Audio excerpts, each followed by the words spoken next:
The millionaire's disabled daughter was alone at graduation until a waiter approached her. Amanda Richardson held back tears as she watched dozens of families celebrating around the tables in the Grand Hall of St. Benedict University in New York City. The moment she had dreamed of during 6 years of study had arrived, but the chair next to her remained empty. That's when she felt a presence beside her. A young black man, approximately her age, wearing a white shirt and the dark green apron of the catering staff, approached her with a glass of water on his tray. "Sorry to bother you, but I noticed you've been here alone for a while," he said, his voice soft and respectful. "Would you like some water?" Amanda lifted her green eyes, still moist, and met the young man's gentle gaze. He had strong features, hair cut very short, and a slight smile that conveyed sincerity. "No, thank you," she murmured, looking away at the phone resting in her lap. No new messages, no missed calls. The waiter didn't walk away immediately. His eyes scanned the hall, observing the dozens of graduates hugging parents, grandparents, and siblings. Then they returned to the young woman with wavy, light brown hair, who wore her cap with a rebellious strand escaping down the side. "Can I sit for a minute?" he asked, pointing to the empty chair. "My supervisor is busy with the head table." Amanda hesitated. She looked around and noticed a few curious glances turning her way. It was always like this. Always the looks, always the pity, always the loneliness. "Won't you get in trouble?" she asked quietly. "Not at all," he lied, knowing full well that his boss Roger would not approve. "I'm Dexter, by the way. Dexter Williams." "Amanda," she replied, adjusting the cap that threatened to slip. "Amanda Richardson." He sat in the chair beside her, placing the tray on the table. Up close, Amanda could see that Dexter had deep brown eyes and a small cut on his chin, as if he had nicked himself shaving that morning. "Congratulations on your graduation," he said genuinely. "What was your major?" "Medicine," Amanda answered, trying to hide the pride in her voice. "I graduated top of my class." Dexter smiled openly for the first time. "Wow, that's amazing. Top of your class in medicine at St. Benedict. That's no small thing."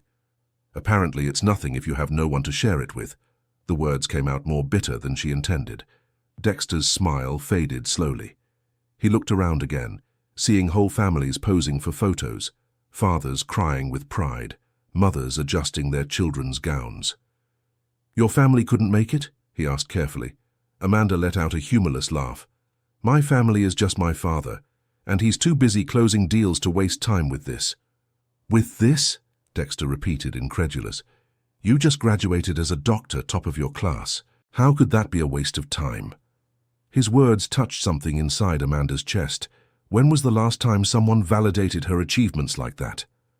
"For Richard Richardson, money always comes first," she said, pronouncing her father's name like it was a bitter word, especially when it comes to the disabled daughter who only brings him medical bills and social embarrassment. Dexter felt a pang of anger in his chest. How could a father be so insensitive to his own daughter? He thought of his mother, Mrs. Connie, who worked 3 jobs to support him and his 2 younger sisters, but who never missed a school play, a soccer game, or any important moment in her children's lives. "I'm sorry," he said sincerely, "but look at what you've accomplished. With or without him here, you became a doctor, top of your class. No one can take that away from you." Amanda stared at him for a long moment. "When was the last time someone saw you beyond the wheelchair? When was the last time someone recognized your achievements without pity in their eyes?"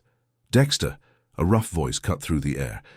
They both turned to find a short, stocky man with a graying mustache and a furious expression approaching them quickly. "What are you doing sitting there?" shouted Roger Simpson, the catering supervisor.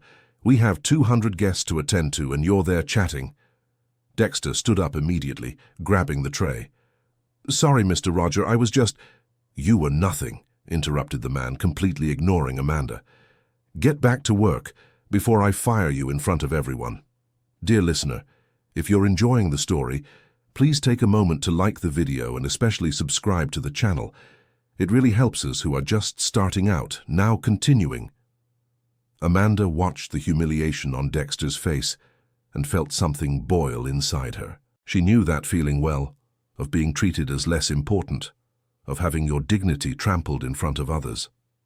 "Excuse me," she said, addressing the supervisor. "This young man wasn't doing anything wrong. I was the one who asked him to stay for a bit." Roger looked at her as if she were a bothersome insect. "Miss, that's none of your business. This employee has obligations." "And shouldn't one of those obligations be to treat guests with courtesy?" interrupted Amanda with a firm voice that surprised even herself. The supervisor turned red. Dexter tried to intervene. "Amanda, you don't have to—" "Yes, I do," she said, without taking her eyes off the man in front of her. "I'm Amanda Richardson. My father is Richard Richardson, one of the biggest investors in this university. Perhaps you've heard of him?" Roger's face completely changed color. It went from red straight to a sickly, grayish tone. "Miss Richardson, I didn't know. Sorry if... Don't apologize to me." "Apologize to him," said Amanda, pointing at Dexter. "And next time, treat your employees with more respect." Roger muttered some disjointed apologies and quickly walked away, throwing furious glances at Dexter behind Amanda's back. When they were alone again, Dexter sat down beside her, still gripping the tray tightly. "You didn't have to do that," he said, but his voice carried gratitude. "Of course I did," replied Amanda. "No one deserves to be treated like that."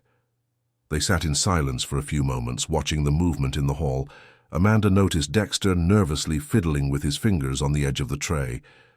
"Now you're going to have trouble with your boss because of me," she said, feeling guilty. "Don't worry about it, I was already used to it." Dexter gave a sad smile. "Mr. Roger doesn't really like me anyway." "Why?" Dexter hesitated before answering. "A few reasons. First, because I speak up when he mistreats the staff.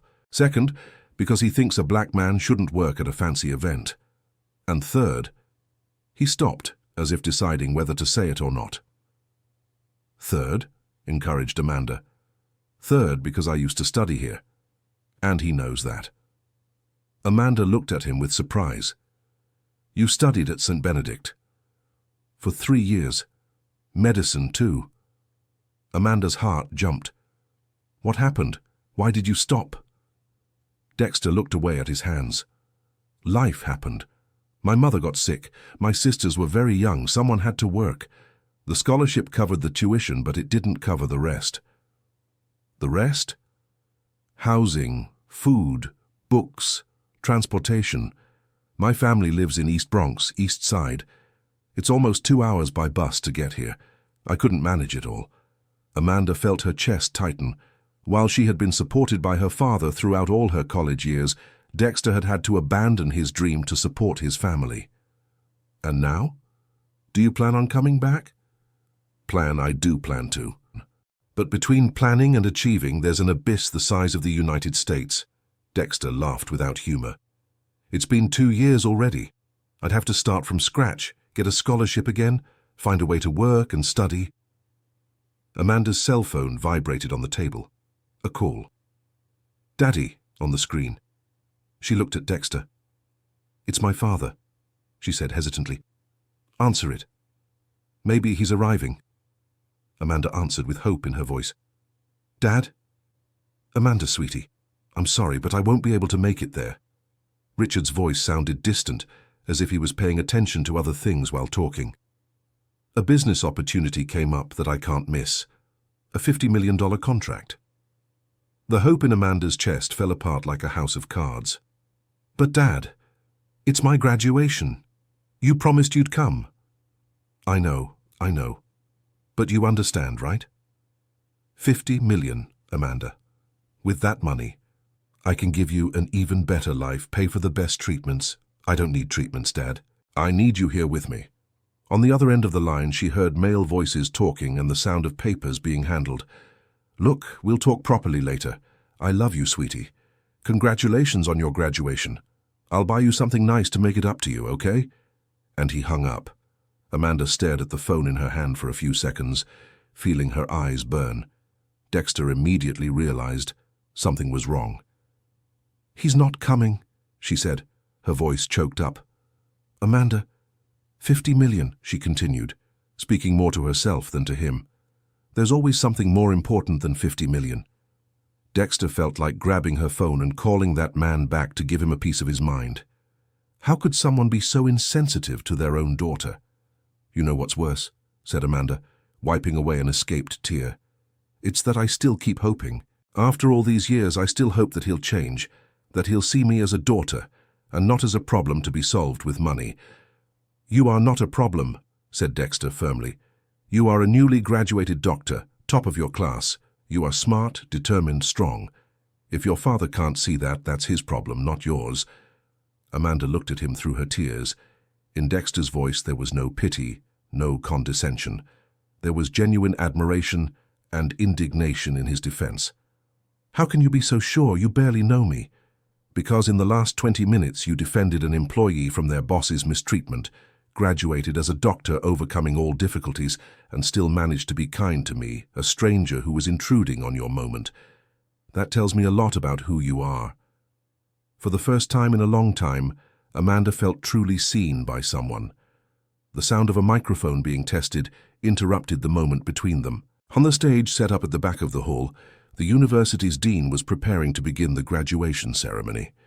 "It's time," said Amanda, taking a deep breath. "Are you going to be okay?" asked Dexter, concerned. "I will," she lied, adjusting her cap again.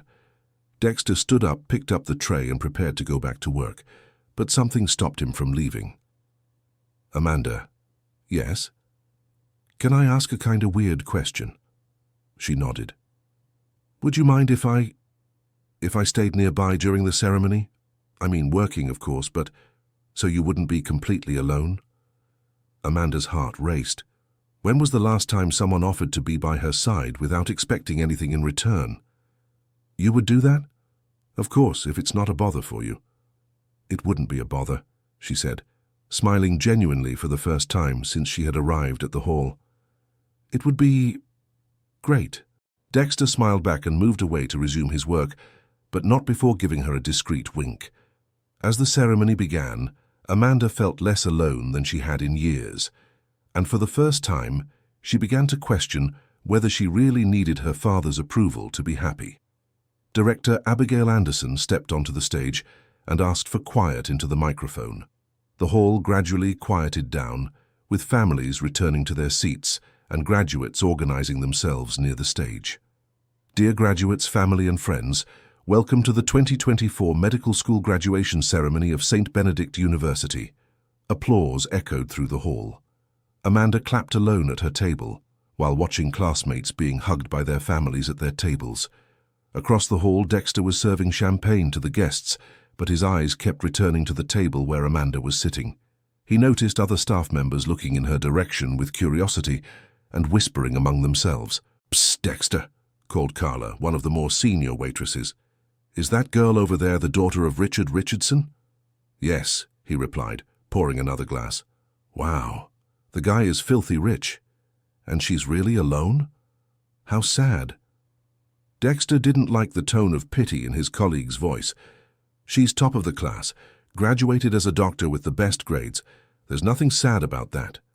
Carla looked at him in surprise. "Easy there, handsome. I was just commenting." From the stage, the director continued her speech.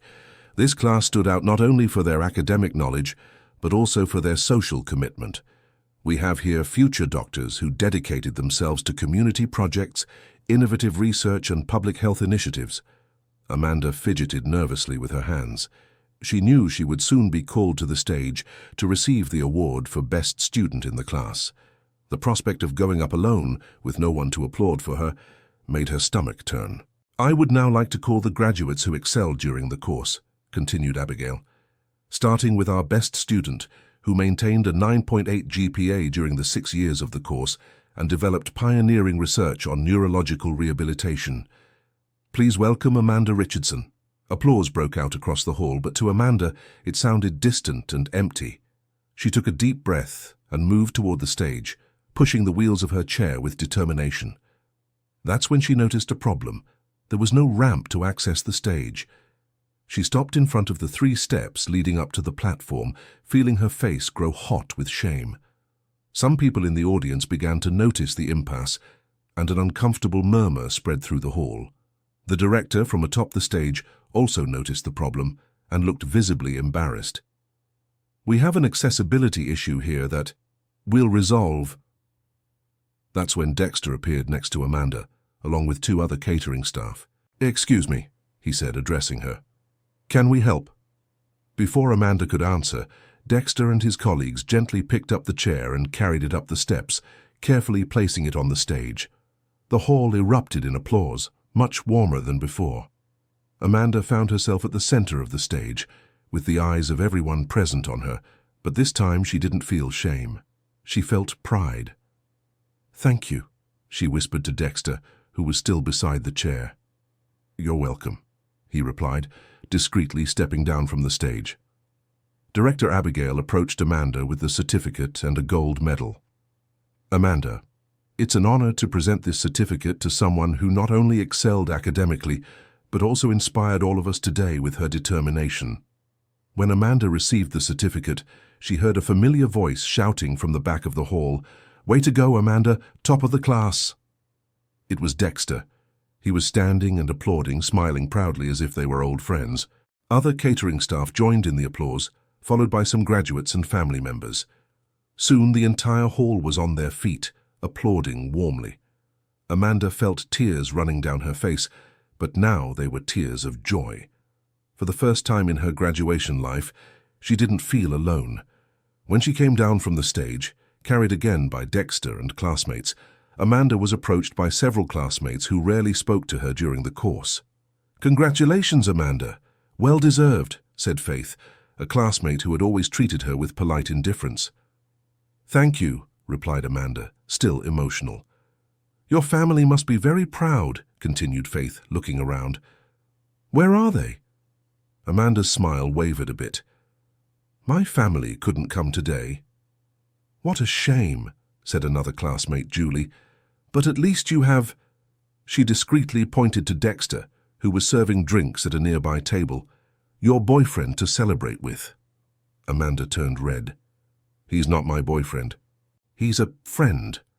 The 2 classmates exchanged looks with mischievous smiles. "A friend, huh?" said Faith. "How cute. A bit outside your usual type, but—" "What type?" asked Amanda, feeling irritation growing. "Oh, you know, someone more compatible," said Julie, looking meaningfully at the wheelchair. "Financially speaking, of course."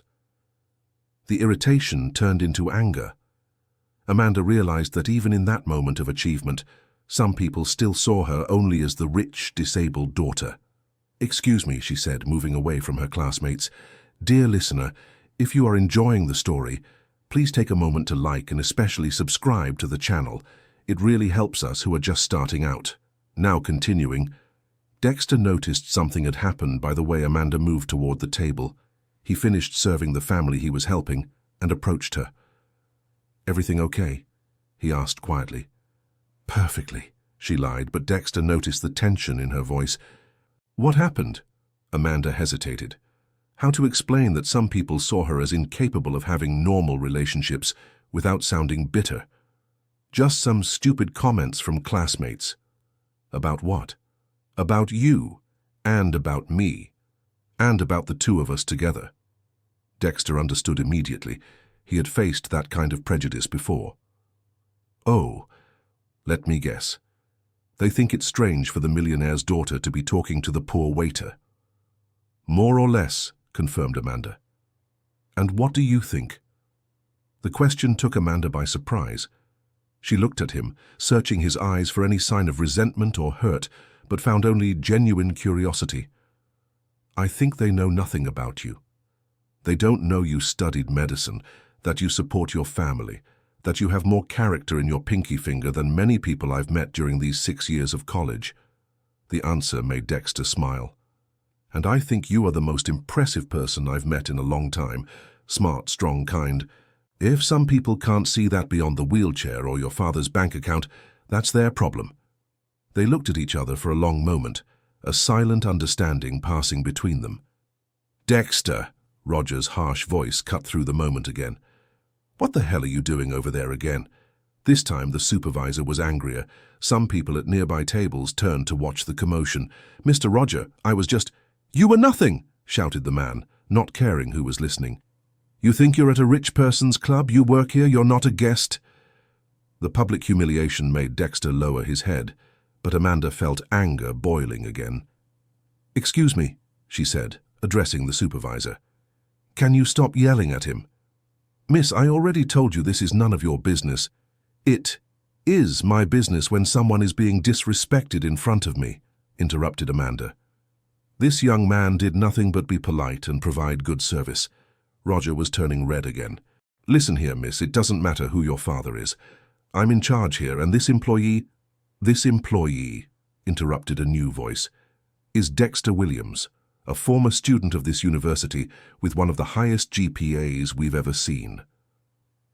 Everyone turned to see Director Abigail approaching the group. She had stepped down from the stage and was walking toward them with a serious expression. "Director," said Roger, immediately changing his tone. "I didn't know you were listening. I was just organizing my team." "Organizing by yelling at a young man I've known for years?"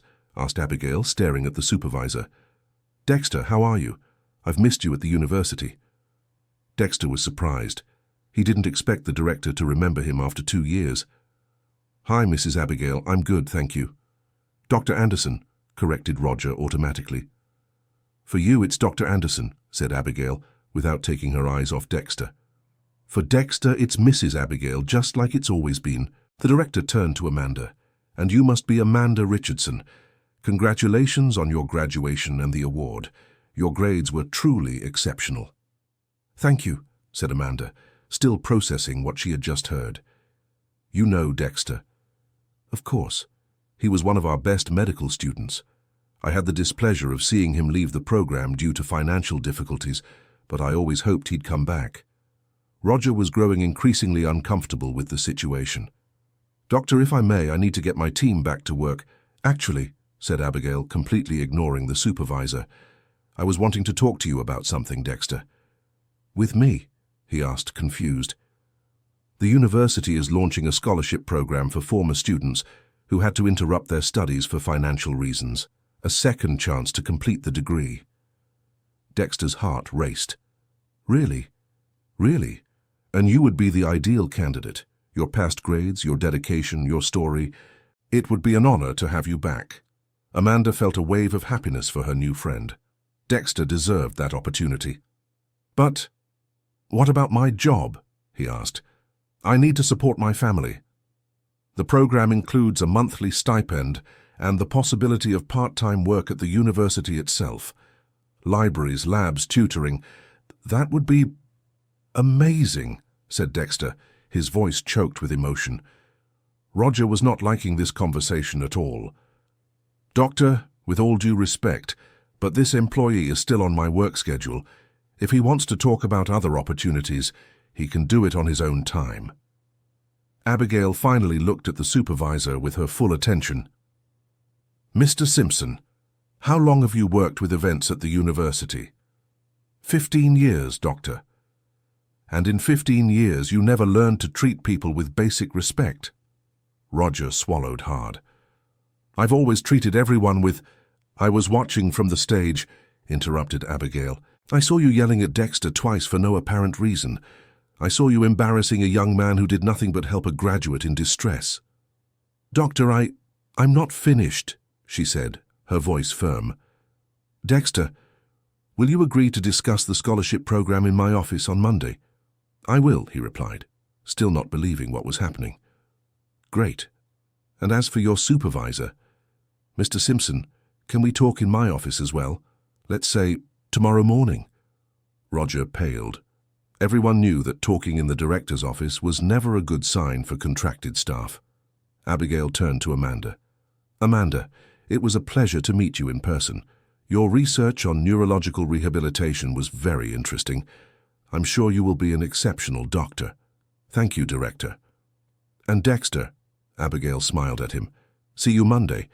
Get your documents ready. I have a good feeling about this." The director walked away, leaving the group in silence.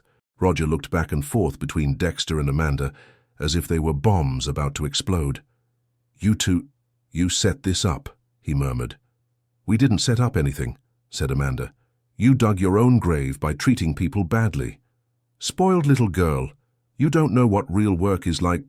"Mr. Simpson," interrupted Dexter, his voice calm but firm, "I think you should stop right there." Roger glared at him angrily, but noticed that several guests and staff were watching the argument. He muttered something incomprehensible and stomped away. When they were alone, Dexter and Amanda looked at each other and started to laugh. "I can't believe that happened," he said, running his hands over his face. "You deserve this, Dexter. You deserve to go back to school. You deserve to become a doctor. Without you, none of this would have happened." "What do you mean?" "If you hadn't defended me those first 2 times, I never would have had the courage to come back here, and the director wouldn't have noticed what was happening," Amanda smiled. "So we make a good team." "We really do," he agreed. Amanda's phone rang again. This time it was a message from her father. "Congratulations on your graduation, daughter. I transferred $50,000 to your account as a gift. Buy something nice." She showed the message to Dexter, who made a face. $50,000? "It's his way of saying he cares," explained Amanda, sadness in her voice. "Money is the only language he knows." "No, it's not," said Dexter. "Presence is a language. Attention is a language. He chooses not to learn them." Dexter's words struck a deep chord in Amanda. For the first time, she began to understand that the problem wasn't with her, but with her father. "You know what I'm going to do with this money?" she asked, suddenly excited. "What?" "I'm going to help you go back to college. Books, supplies, transportation, whatever you need." Dexter immediately shook his head. "No, Amanda, I can't accept that." "Why not?"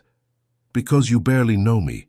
Because it's not your responsibility. Because what?" she interrupted. "Because we're from different social classes? Because you're too proud to accept help? Or because you think you don't deserve it?" The question silenced Dexter. "It's not that." "Yes, it is," said Amanda gently. "You helped me today more than you know. You made me feel like I wasn't alone. You defended me. You made me laugh when I just wanted to cry. Now let me return the favor." Dexter was silent for a moment, wrestling with pride and need. "It's a lot of money, Amanda. For me, it's not. For you, it could be the difference between achieving your dream or not." He stared at her for a long moment. "Why would you do this for me?" "Because you saw me as a person, not as a poor little thing. Because you have dreams that deserve to come true. And because," she hesitated, "because I feel like you would be an amazing doctor." "How can you be sure?" "By the way you treated me today. With respect, without pity, seeing my qualities before my limitations. That's how a good doctor treats patients." Amanda's words made Dexter's eyes well up. "I don't know what to say." "Say you accept. Say you're going back to school to become a doctor. Say you're not going to waste your talent serving drinks to people who don't value you." Dexter took a deep breath. "Okay, I accept." Amanda beamed. "Great. Let's celebrate." "How?" "How about you take off that apron and stay with me for the rest of the party? As a guest, not staff." Dexter looked at the green apron he was wearing, then at Amanda. "Mr. Roger is going to have a fit." "Let him," she said, laughing. "You don't work for him anymore anyway." Dexter took off the apron and placed it on an empty chair.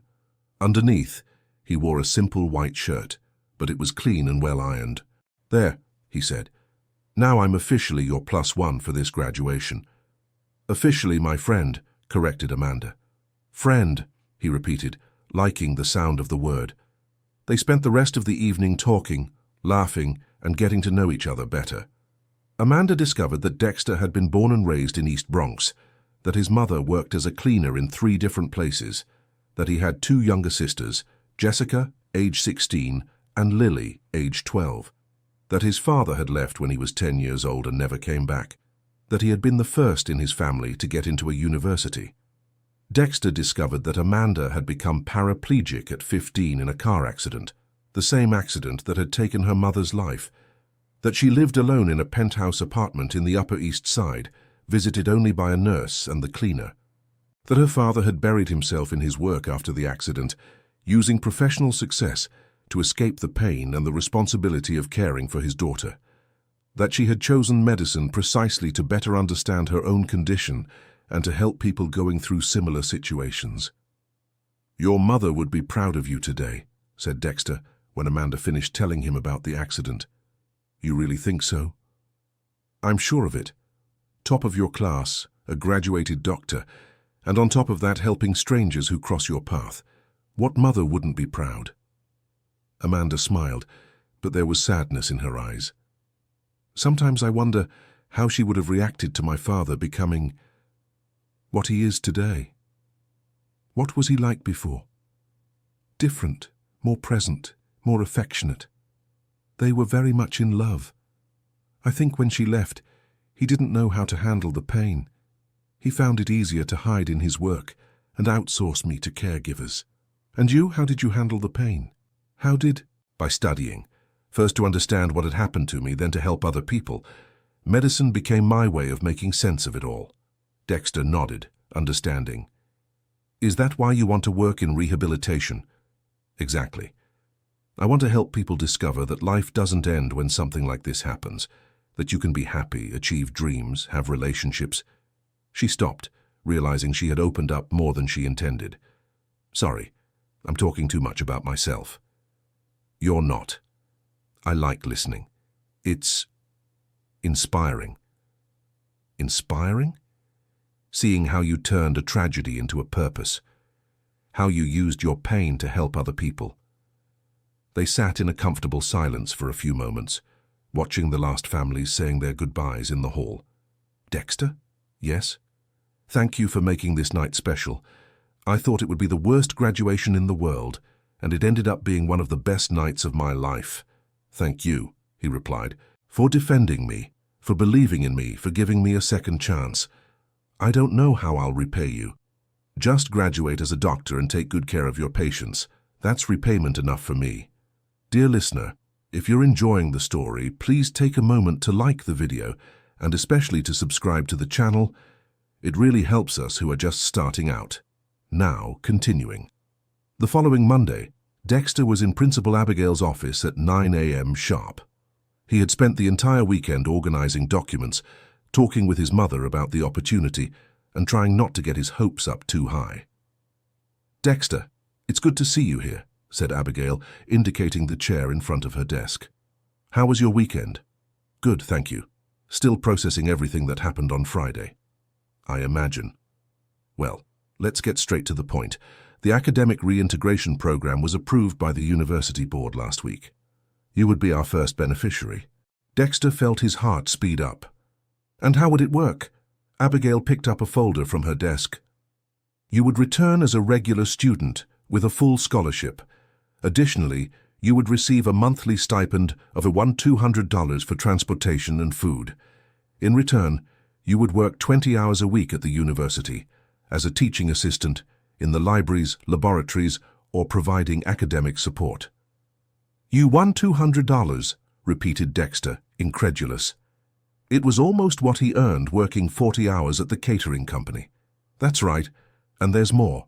Since you've already completed 3 years, we would recognize most of your credits. You would only need 2.5 more years to finish the degree." Dexter felt his eyes fill with tears. "Mrs. Anderson, I don't even know what to say." "Say you accept," she smiled. "We have the contracts ready. You can start next semester." "I accept," he said without hesitation. "Of course I accept." Abigail handed him the papers to sign. "One thing, Dexter. I know that Amanda also offered to help you financially. There's absolutely no problem with that. But I want you to know that the program is independent of any outside help." "I understand," he said, signing where indicated. "She's a very special young woman, isn't she?" Dexter smiled. "Yes, she is. Very special. I'm glad you two have become friends. You are both exceptional people who deserve the best in life." When he left the university, Dexter went straight to Amanda's apartment. She had given him the address on Saturday, saying he could visit her whenever he wanted. The building in the Upper East Side was even more luxurious than he had imagined. A uniformed doorman greeted him with a mix of curiosity and suspicion. "I'm here to visit Amanda Richardson," he said. "And you are?" "Dexter Williams. She's expecting me." The doorman made an internal call, exchanged a few words, and then allowed Dexter to go up. The apartment was on the top floor. When the elevator doors opened, Amanda was already waiting in the doorway, smiling. "How did it go?" she asked eagerly. "I got it," said Dexter, still not completely believing it. "I really got it." Amanda screamed with joy and moved to hug him. Dexter hugged her back, feeling a pure happiness he hadn't experienced in a long time. "Tell me everything," she said, pulling him into the apartment. The place was huge, modern, with enormous windows offering a panoramic view of the city. But Dexter noticed how cold it seemed, with no personal photographs or objects that indicated personality. He told her every detail of the conversation with Abigail. Amanda listened attentively, asking questions and celebrating each piece of information. 2.5 years, she said when he finished. "In 2.5 years, you'll be a medical doctor." "I still don't quite believe it," admitted Dexter. "Yes, you do. You. And I'll be there at your graduation, giving you a standing ovation just like you did at mine." The promise warmed Dexter's heart. "Amanda, about the money you offered, what about it? The scholarship will cover almost everything. You don't need to help me financially anymore." "I know," she said. "Abigail called me this morning and told me about the program. I'm happy you got it on your own merits. So now we can be friends without you worrying if I'm helping you out of pity or genuine friendship?" Dexter smiled. Amanda always managed to understand his concerns before he even fully verbalized them. "And what are you going to do with the 50,000? "I'm still deciding. Maybe I'll donate it to an institution that helps people with disabilities access higher education. Or maybe I'll set up a small fund to help underprivileged students with materials and transportation." "You thought about all that in 3 days?" "Actually, I've been thinking about it for a while. My father's money always bothered me. It's like it was a bargaining chip for his absence. Now I have the chance to give it a better purpose." Dexter admired her more with every conversation. Amanda could have been spoiled and shallow, considering her financial and family situation, but she had become a conscious and generous person. "Want to have lunch here?" she asked. "I can order Japanese food, or do you prefer something else?" "Anything is great," he said, still exploring the apartment with his eyes. Amanda noticed his expression. "It's too big, right?" she said with a sad smile. "My father bought it after the accident. I think he thought a bigger place would make up for the lack of a bigger family." "Do you feel lonely here?" "Always," she admitted. "That's why I'm so happy when I have visitors, especially visits from real friends." The word friends still sounded strange to Dexter. It had been a long time since he had genuine friendships. Between work and taking care of his family, there was little time left for personal relationships. "Can I ask you a personal question?" said Amanda. "Sure." "Do you have a girlfriend?" The question took Dexter by surprise. "No. I don't have time for relationships, and you?" "Me neither. It's hard to find someone who sees me beyond the wheelchair or my father's bank account." They looked at each other for a moment, a silent understanding passing between them. They both knew what it was like to be reduced to just one characteristic, her to her disability and money, him to his poverty and skin color. "It's strange," said Dexter, "how two such different people can have so much in common." "We're not that different," replied Amanda. "We both know what it's like to feel lonely, to struggle to be truly seen, to have dreams bigger than our circumstances. And we're both trying to use our pain for something positive." "Exactly." Amanda's phone rang. It was the Japanese food arriving. They had lunch on the apartment's terrace, with the city stretching out at their feet, talking about plans, dreams, and expectations for the future. "Where do you plan to do your residency?"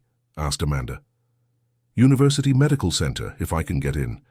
It's public, it serves a lot of people in need. It would be a way to give back for the opportunities I've had." "What area?" "Haven't decided yet.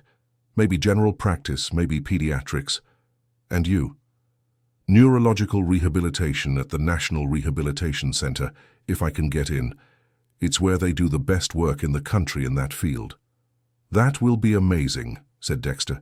"You'll help a lot of people rebuild their lives." "I hope so." They spent the whole afternoon talking, losing track of time.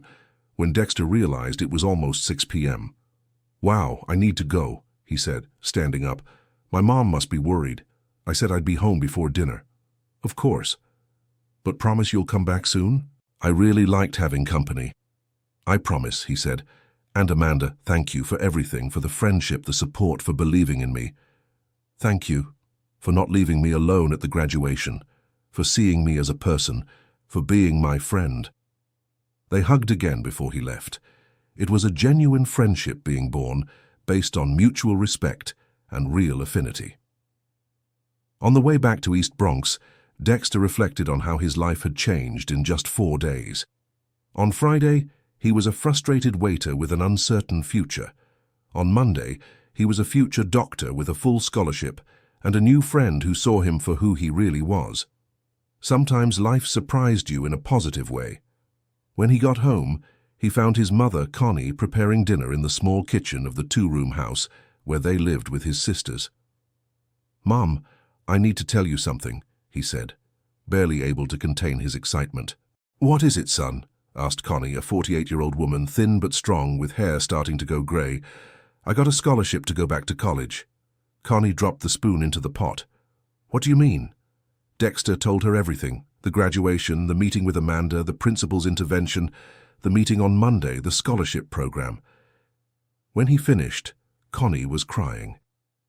"My son is going to be a doctor," she said, hugging him tightly. "My son is going to be a doctor."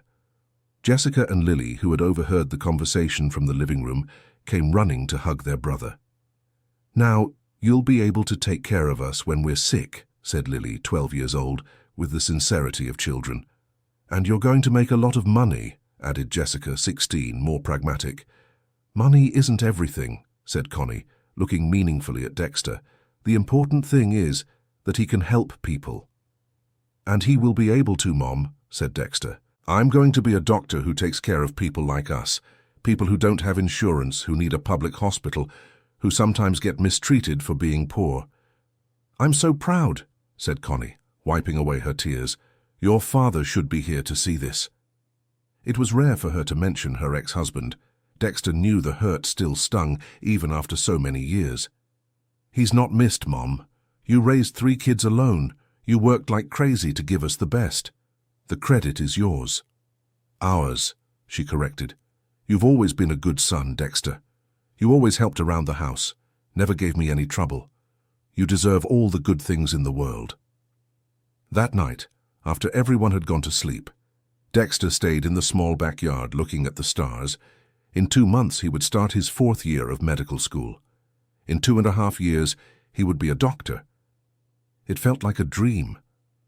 He thought about Amanda, alone in her huge apartment, and wondered if she was also looking at the stars. Probably not. From her penthouse with all the city lights, they were hard to see.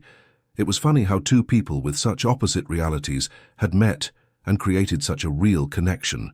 Her in lonely luxury, him in family simplicity. Her with all possible financial resources, him relying on scholarships and stipends. But both knew what it was like to feel misunderstood, reduced to stereotypes, fighting to be seen in their entirety.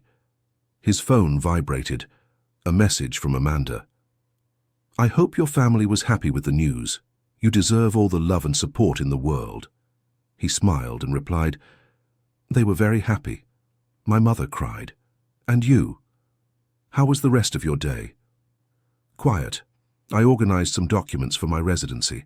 I'm anxious to start working at the hospital." "It's going to be amazing. The patients will be lucky to be cared for by you." "Thank you. Sleep well, future doctor." "You sleep well too, doctor." Dexter put his phone away, smiling. He hadn't felt so hopeful about the future in a long time. In the following months, Dexter and Amanda developed a routine of meetings and conversations. She began her residency in neurological rehabilitation at the National Rehabilitation Center, while he prepared to return to classes at St. Benedict University. Amanda called at least twice a week to talk about the interesting cases she saw at the hospital, the patients who inspired her, the new techniques she was learning. Dexter shared his expectations about returning to classes, his worries about having been away from his studies for 2 years, his doubts about which specialization to choose.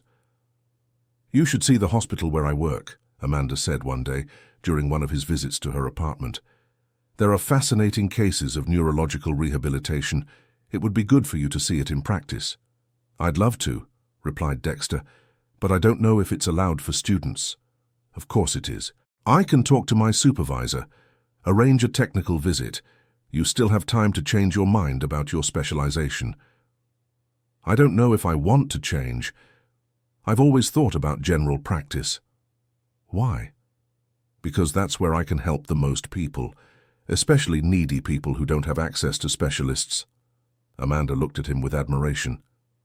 Even with the opportunity to choose more lucrative specializations, Dexter continued thinking about how he could be more useful to the people who came from a reality similar to his. "You're going to be an amazing doctor," she said.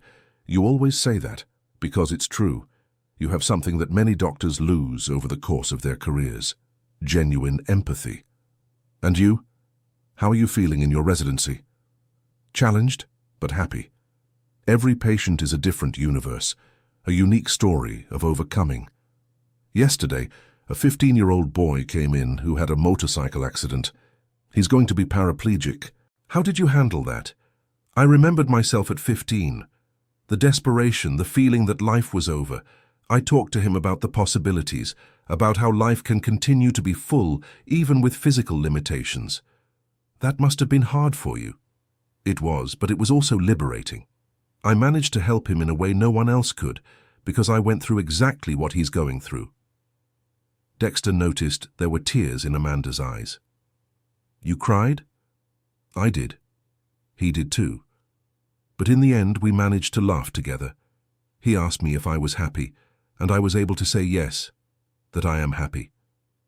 "And is it true?" Amanda stopped to think about the question. "You know what? For the first time in a long time, I can say that I am happy. I have a purpose, I have a true friend, I have hope for the future." The answer warmed Dexter's heart. He also felt happier since he had met her. Having someone who saw him for who he really was, who believed in his dreams, who supported him without expecting anything in return, made all the difference. "Can I tell you something?" he said. "Of course. You were the first person who made me feel that I really could be a doctor, not just a waiter dreaming big." "Dexter, I'm serious. Even my mom, who always supported me, sometimes worried if I wasn't dreaming too much. But you never doubted. Because it's obvious you were born for this. To you, maybe it's obvious. To me, it wasn't always." They stayed silent for a few moments, feeling the depth of the friendship that had developed between them. "Dexter." "Yes?" "Can I tell you something too?" "Of course. You were the first person who made me feel normal. Not the poor little girl in the wheelchair, not the troubled rich daughter. Just Amanda. You were always just Amanda to me. And that's exactly what changed everything." The semester started, and Dexter dove into his studies with renewed determination. The 2 years away had been long, but his motivation was stronger than ever. The classes were intense, the professors demanding, his classmates younger than him. But Dexter didn't mind. Every subject was an opportunity to learn something that would help him be a better doctor. Amanda helped him whenever she could, lending him books, clarifying doubts about subjects she had already taken, offering emotional support on the most difficult days. "How was the cardiology exam?" she asked on a Thursday afternoon when he arrived at the apartment visibly tired. "Complicated. I think I did well, but I'm not sure." "You studied a lot. I'm sure you did well." "I hope so. I can't waste this opportunity." "You won't waste it. You're smart, dedicated, focused. You're going to graduate with the best grades." Amanda's confidence in him was unshakable, even when his own confidence wavered. "And you? How was your shift yesterday?" "Intense. 3 new traumatic brain injury cases came in. One of them is a young man your age." "Serious?" "He's still in a coma. The family is desperate." Dexter noticed the sadness in Amanda's voice. "Did you get emotionally involved?" "A little. It's hard not to get involved when you see a mother crying in the hallway, not knowing if her son will wake up." How do you handle that? I remember that my job is to give my best to help in his recovery. The rest is not in my control. It must be very difficult. It is, but it's also rewarding when we see progress. Last week, a patient who arrived with no movement in his legs managed to take his first steps with the help of a walker. How did he react? He cried. His wife cried. I cried. Amanda smiled through the tears forming in her eyes. It was one of the most beautiful moments I've ever lived. Dexter approached and held her hand. You're amazing, Amanda. You're transforming lives. We are transforming lives, she corrected. Me in rehabilitation, you in training to be a doctor. We're a team. The idea of forming a team with Amanda pleased Dexter. They really complemented each other, each bringing unique perspectives and experiences that enriched the other's vision. The months passed quickly. Dexter excelled in his exams and assignments, confirming that the forced pause had not diminished his academic ability. On the contrary, the life experience gained from his years working seemed to make him a more mature and focused student. Amanda thrived in her residency, gaining recognition from her supervisors for her dedication and her unique ability to connect with patients. One day, Dexter received an unexpected phone call. Hello? Dexter? This is Abigail from the university. Hi, Mrs. Anderson. How are you? Fine, thank you. I'm calling because an opportunity has come up that might interest you. What kind of opportunity? We have an opening for a teaching assistant in clinical medicine. It's paid, and it would be excellent experience for your training. Dexter felt his heart race. A teaching assistant position was prestigious and rare for fourth-year students. Really? But wouldn't that be for more advanced students? Normally, yes, but the professor in charge, Dr. Henry Campbell, heard about you through some colleagues. He's interested in meeting you. Of course I'm interested. Great. Can you come to my office tomorrow at 2 p.m.? Dr. Campbell will be here. Yes, I can. Thank you for the opportunity, Mrs. Anderson. You're welcome, Dexter. You deserve every opportunity. When he hung up, Dexter immediately called Amanda to share the news. That's wonderful, she shouted from the other end of the line. A teaching assistant position in your fourth year is almost unheard of. I'm nervous. What if I don't impress the professor? You will impress him. You're brilliant, dedicated, and have an inspiring story. Any professor would be proud to have you as a teaching assistant. You always know what to say to calm me down. And you always know how to make me proud to have you as my friend. The next day, Dexter presented himself in the director's office, impeccably dressed, a white dress shirt, black pants, and shoes he had borrowed from his neighbor.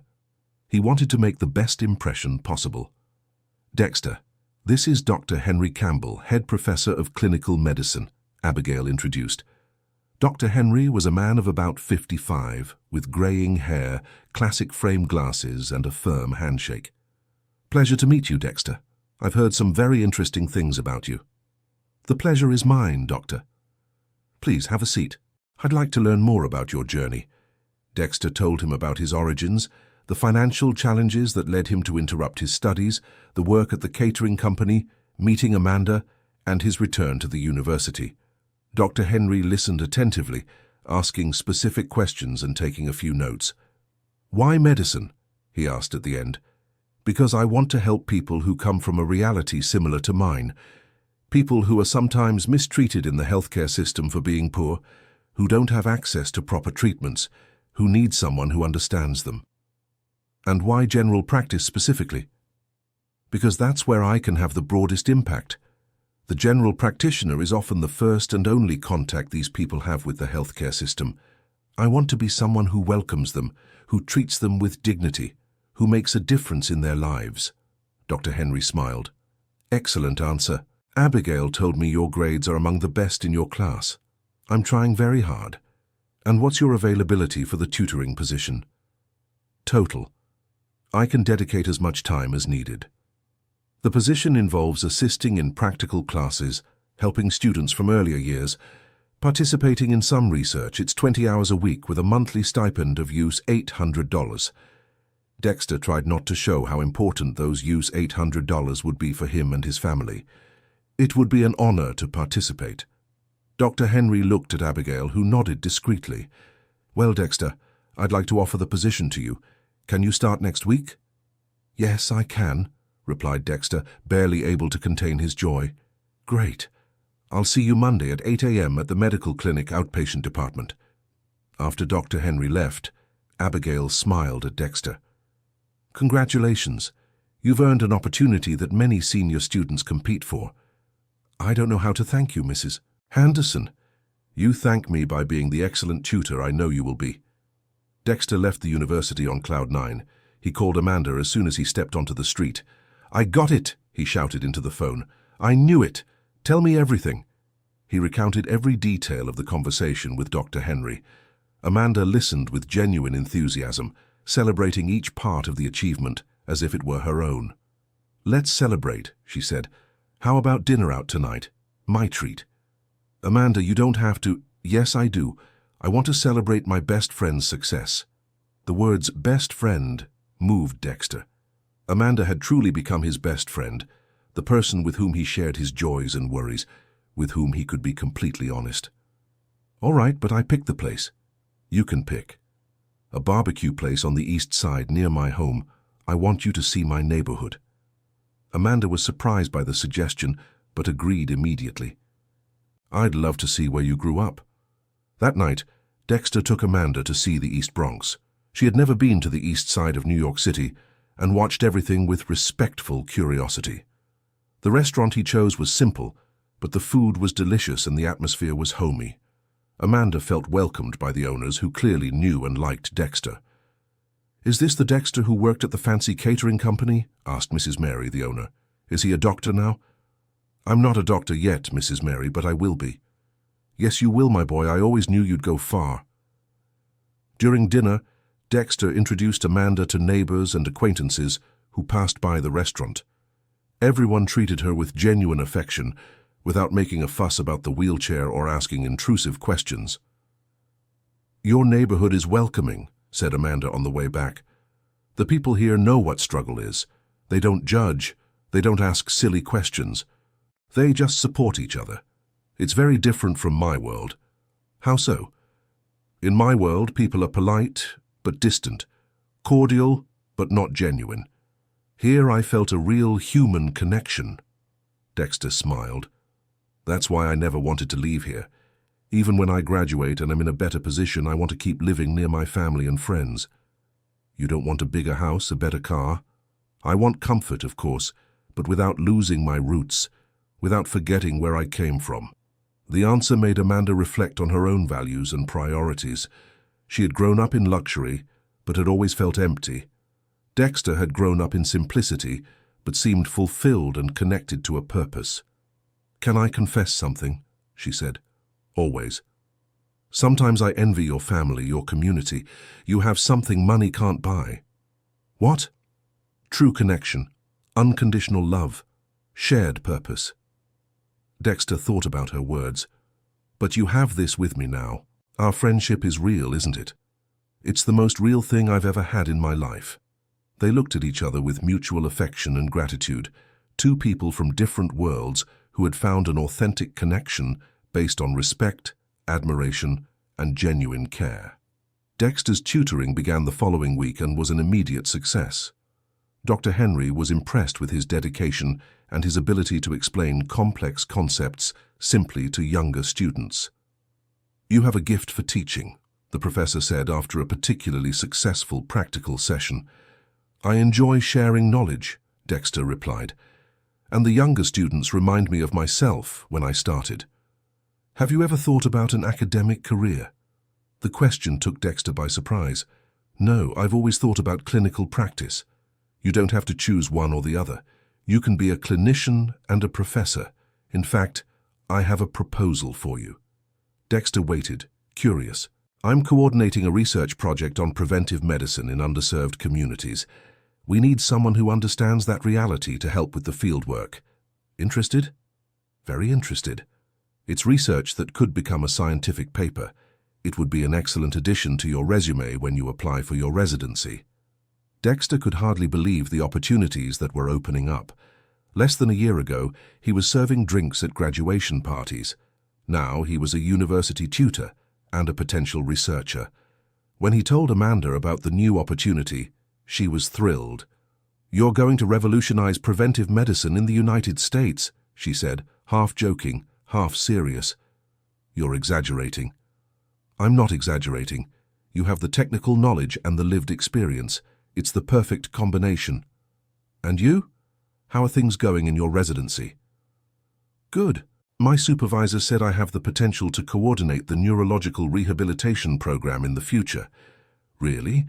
But you just started your residency." "It's because I have a unique perspective.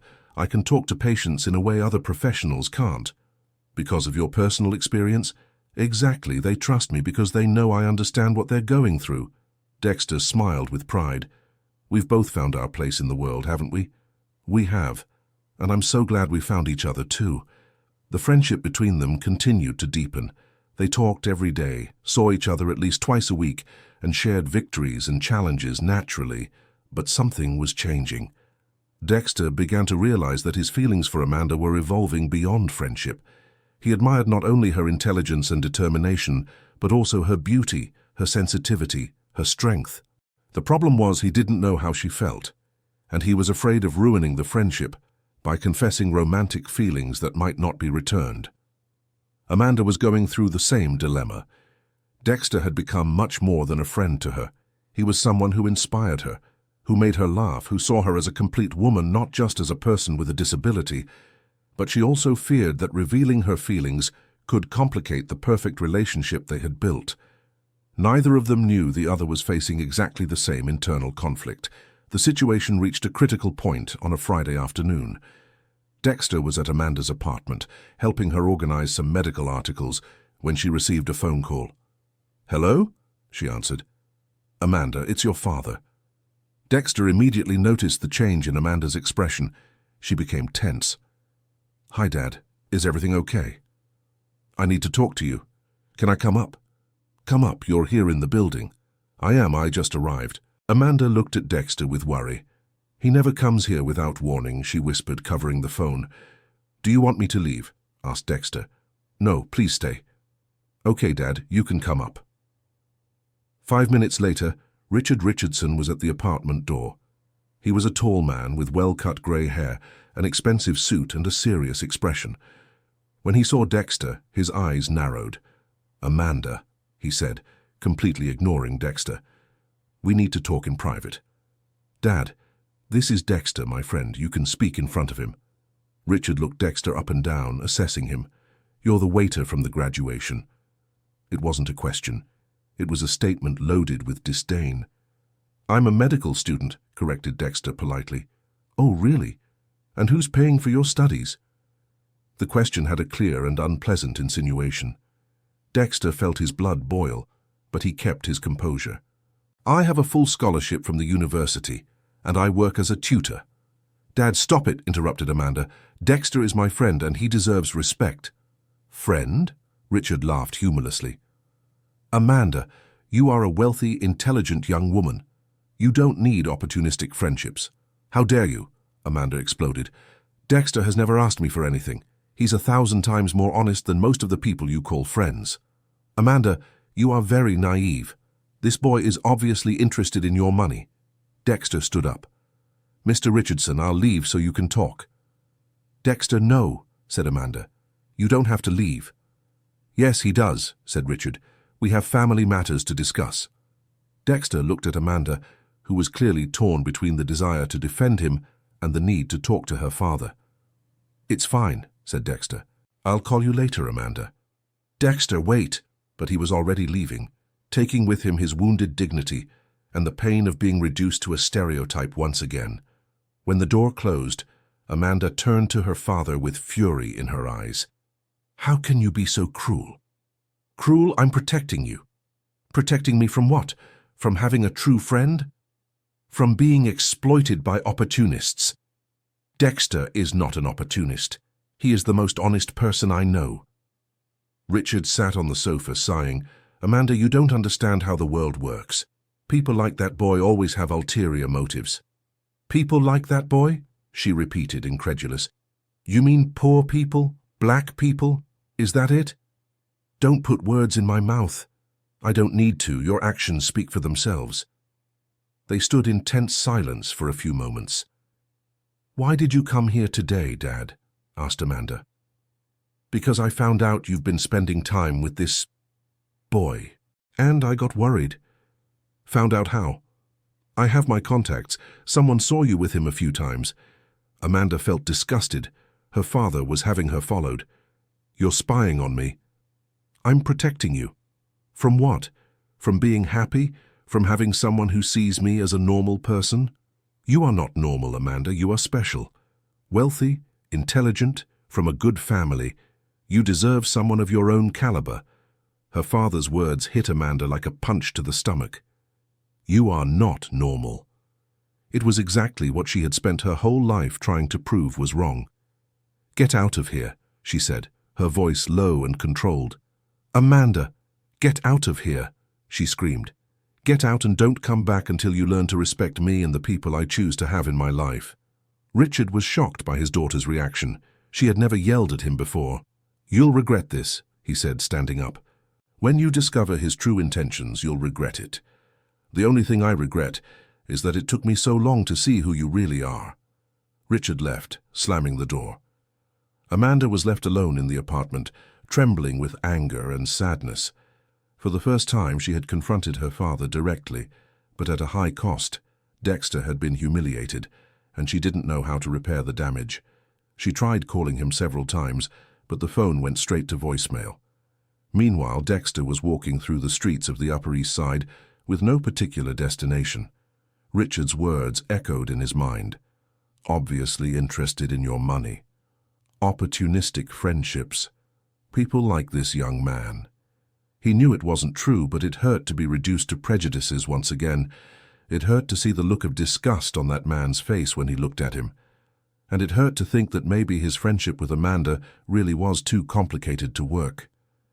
They came from different worlds, faced different prejudices, had families with opposing values. Perhaps it was better to step away before the situation got even more complicated, especially considering that his feelings for her were growing beyond friendship. When he got home, he had made up his mind. He would call Amanda, thank her for the friendship, but say they needed to take a break to let things cool down. But when he picked up his phone, there were 15 missed calls and 20 messages from her. "Dexter, call me, please. Don't listen to what my dad said. He doesn't know you, I do. You're my best friend. Don't let this end. Please, answer me." Amanda's insistence made him hesitate. Maybe it was worth talking before making a drastic decision. He called back. "Dexter," she answered on the first ring. "Hi, Amanda?" I'm sorry about my dad, about what he said, about you having to go through that. It's not your fault. Yes, it is my fault. I should have prepared you better. I should have foreseen that he would react like that. Amanda, maybe he's right. Right about what? About us being too different. About our friendship being complicated. Don't say that. Our friendship is the simplest and truest thing in my life. For you, maybe it's simple. For me, it's getting complicated. There was silence on the other end of the line. Complicated how? Dexter hesitated. Was that the moment to tell her about his feelings? Complicated because I'm not just your friend anymore, Amanda. What do you mean? Because I'm in love with you. The words came out before he could control himself. There was a long silence on the other end of the line. Dexter, I know it's crazy, he continued quickly. I know we're from different worlds, that your family will never accept me, that maybe you don't even see me that way. That's why I think it's better for us to take a break. Dexter, stop! Amanda, it's better this way before I ruin everything between us. Dexter, stop! She shouted. He stopped talking. I'm in love with you too, she said in a soft voice. Dexter's world stopped. What? I've been in love with you for months.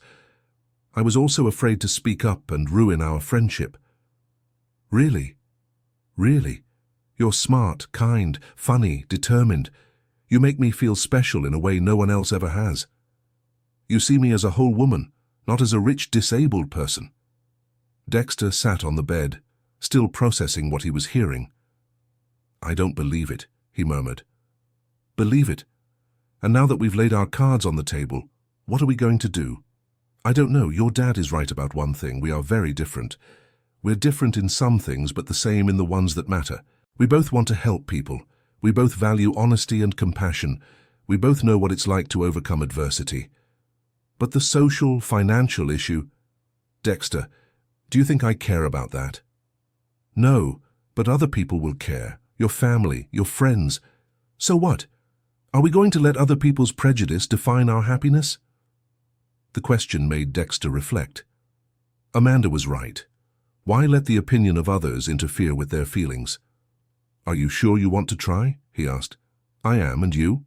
I am, but it won't be easy. The best things in life never are. Okay, then let's try. Let's. But first, will you come over here so we can talk properly, in person? I will. But what if your dad comes back? If you come back, you'll have to respect me and respect who I chose to date. The word date made Dexter's heart race. Date? If you want to, she said, suddenly a bit shy. I want to, he replied, smiling. I really want to. An hour later, Dexter was back at Amanda's apartment. When she opened the door, they looked at each other for a long moment, seeing each other from a new perspective. Hi, he said. Hi, she replied. So, boyfriend and girlfriend? Boyfriend and girlfriend. They moved closer slowly until Dexter leaned in and kissed Amanda for the first time. It was a soft, careful kiss, full of feeling. When they pulled apart, both were smiling. It was worth the wait, she said. It was, he agreed. They spent the rest of the night talking about the feelings they had kept hidden for months, planning how they would handle the difficulties they would surely face, reaffirming their commitment to support each other. One thing won't change, said Amanda, as Dexter got ready to leave. What? Our friendship. It's still the foundation of everything. I agree. Friends first, boyfriend and girlfriend after. Exactly. Dexter kissed her once more before leaving. I love you, Amanda. I love you too, Dexter. In the following days, they lived through the early phase of their relationship with the joy of finally being able to express feelings they had held on to for so long. Dexter officially introduced Amanda to his family, who welcomed her with genuine affection. Connie was delighted with Amanda's manners and simplicity. Jessica admired her professional determination, and Lily was fascinated to meet a real doctor. She's perfect for you, Connie told her son in private. You really think so? I do. I see how you look at each other, how you respect each other, how you support each other. It's real love. Amanda, in turn, felt more welcomed by Dexter's family in one afternoon than she had felt by her own family in years. They're amazing, she said to Dexter on the way back. They really are. And they loved you. How can you be sure? Because my mom started planning our wedding before you even left the house. Amanda laughed. She really did that? She did. She's already thinking about colors for the decorations. And you? Are you already thinking about marriage? The question took Dexter by surprise. I think about the future, and I can't imagine a future without you. Me neither. Without you. Their relationship flowed naturally. They were still best friends, but now they could physically express the love they felt. They studied together, planned their professional futures together, faced challenges as a team. But not everything was perfect. Richard Richardson hadn't given up on interfering in his daughter's life. 2 weeks after the argument at the apartment, he called Amanda. Daughter, we need to talk. Only if it's to apologize to Dexter. That's what I want to talk about. I did some checking on him. What kind of checking? I hired a private investigator. Amanda was furious. You did what? I need to protect you, and I found out some interesting things. What things? He has debts, Amanda. His family is going through financial difficulties. His mother took out a payroll loan and can't pay it back. Amanda was confused. Dexter had never mentioned financial problems beyond the usual ones. So what? So what? Now that he's with you, suddenly a solution to all his problems appears. Don't you think that's too much of a coincidence? Dad, are you insinuating that... I'm not insinuating anything. I'm stating it. He's using you. That's a lie. It's the truth, and I can prove it. I offered him $50,000 to stay away from you. Amanda's heart stopped. You did what? I offered him money to leave you alone. And you know what he said? What? He said he'd think about the offer. Amanda felt her world collapse. Had Dexter considered accepting money to walk away from her? You're lying. I have the recording of the conversation if you want to hear it. The offer of proof made Amanda hesitate. Was it possible that Dexter really had ulterior motives? Honey, I know it hurts to hear this, but it's better to find out now than later. Amanda hung up the phone, trembling. She needed to talk to Dexter immediately. She called him. Hi, love, he answered cheerfully. Dexter, I need to ask you something, and I want you to be completely honest with me. Of course. What is it? Did my father offer you money to stay away from me? There was a long silence on the other end of the line. Amanda, answer yes or no. He did. And you said you would think about the proposal. Another silence. I did. Amanda felt the tears welling up. Why? Because I was confused, hurt. He approached me as I was leaving the university, said horrible things, humiliated me in front of other people. At that moment, I just wanted him to stop talking. And did you actually consider accepting? For about 5 minutes, yes. I thought maybe it really would be better to walk away, that maybe he was right about us being incompatible. But you didn't accept. Of course I didn't accept. I love you, Amanda. Do you really think I would take money to leave you? Dexter's voice sounded genuinely hurt, but Amanda was too confused to process her emotions properly. I don't know what to think anymore. Amanda, you know me. You know who I am. I thought I did. Do you want me to come over so we can talk properly? No, I need some time to think. Amanda, please. Goodbye, Dexter. She hung up and was left alone with her doubts and fears. What if her father was right? What if Dexter really had ulterior motives?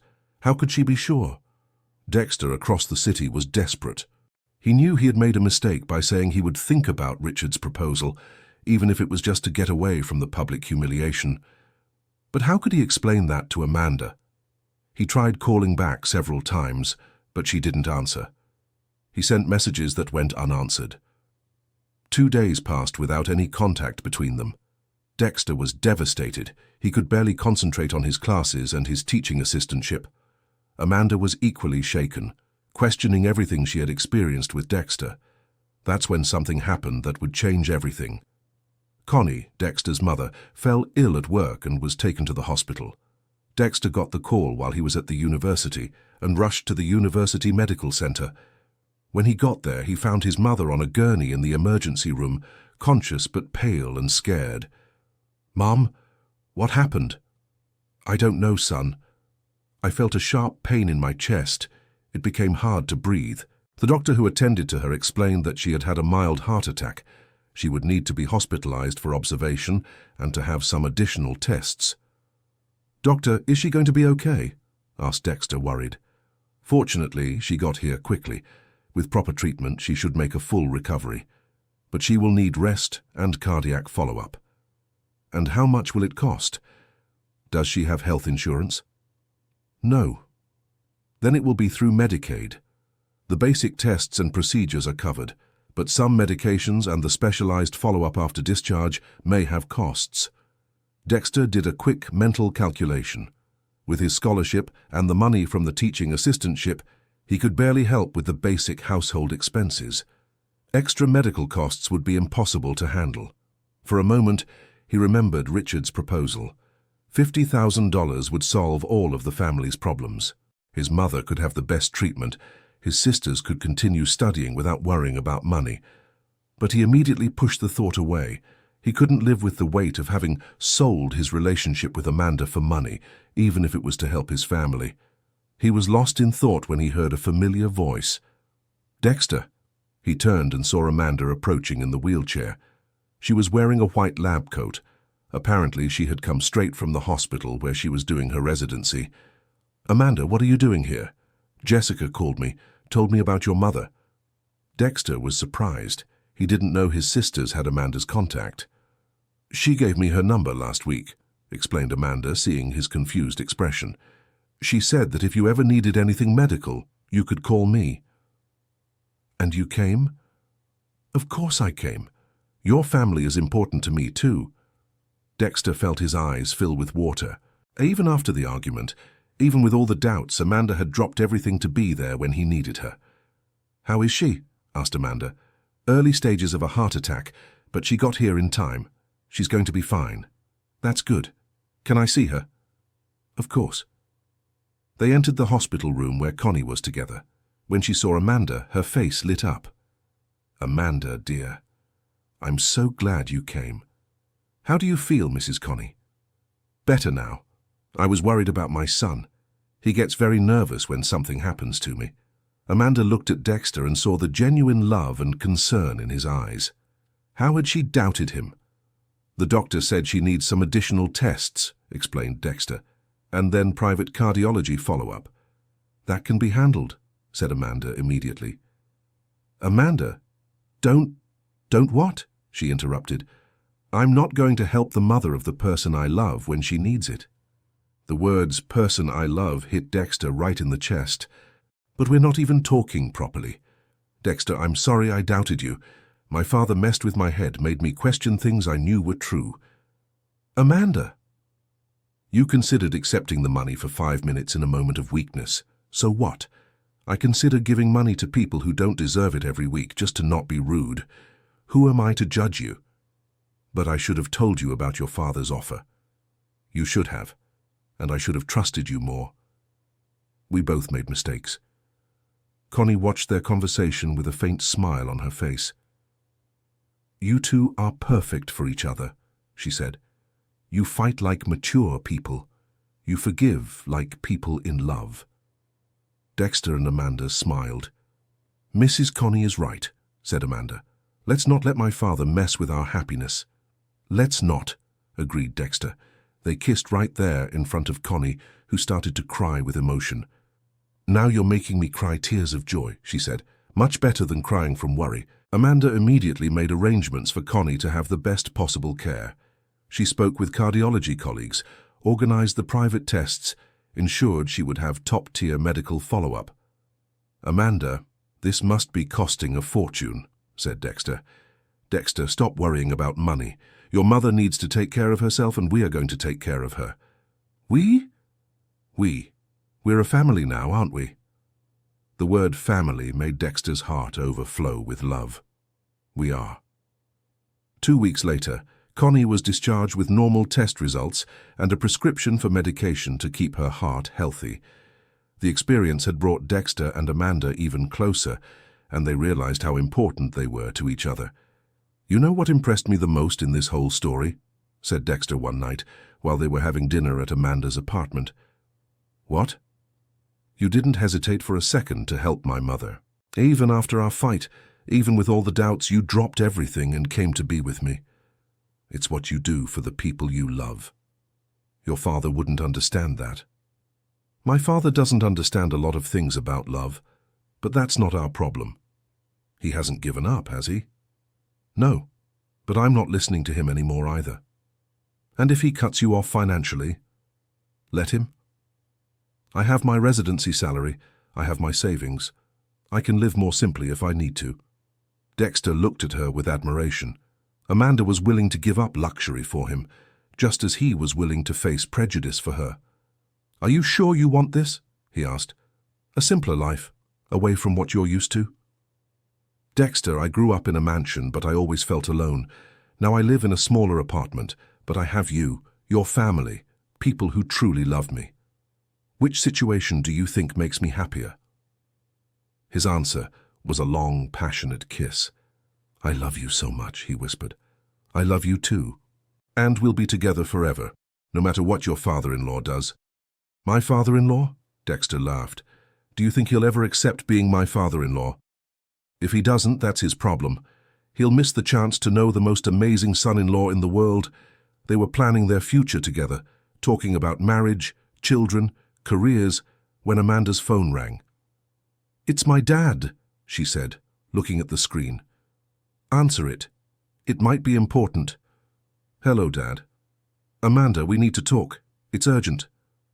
About what? About your little boyfriend. I found out more things about him. Amanda sighed. Dad, I already told you I don't want to hear any more of this. This time you will. He's lying to you about his family. Lying how?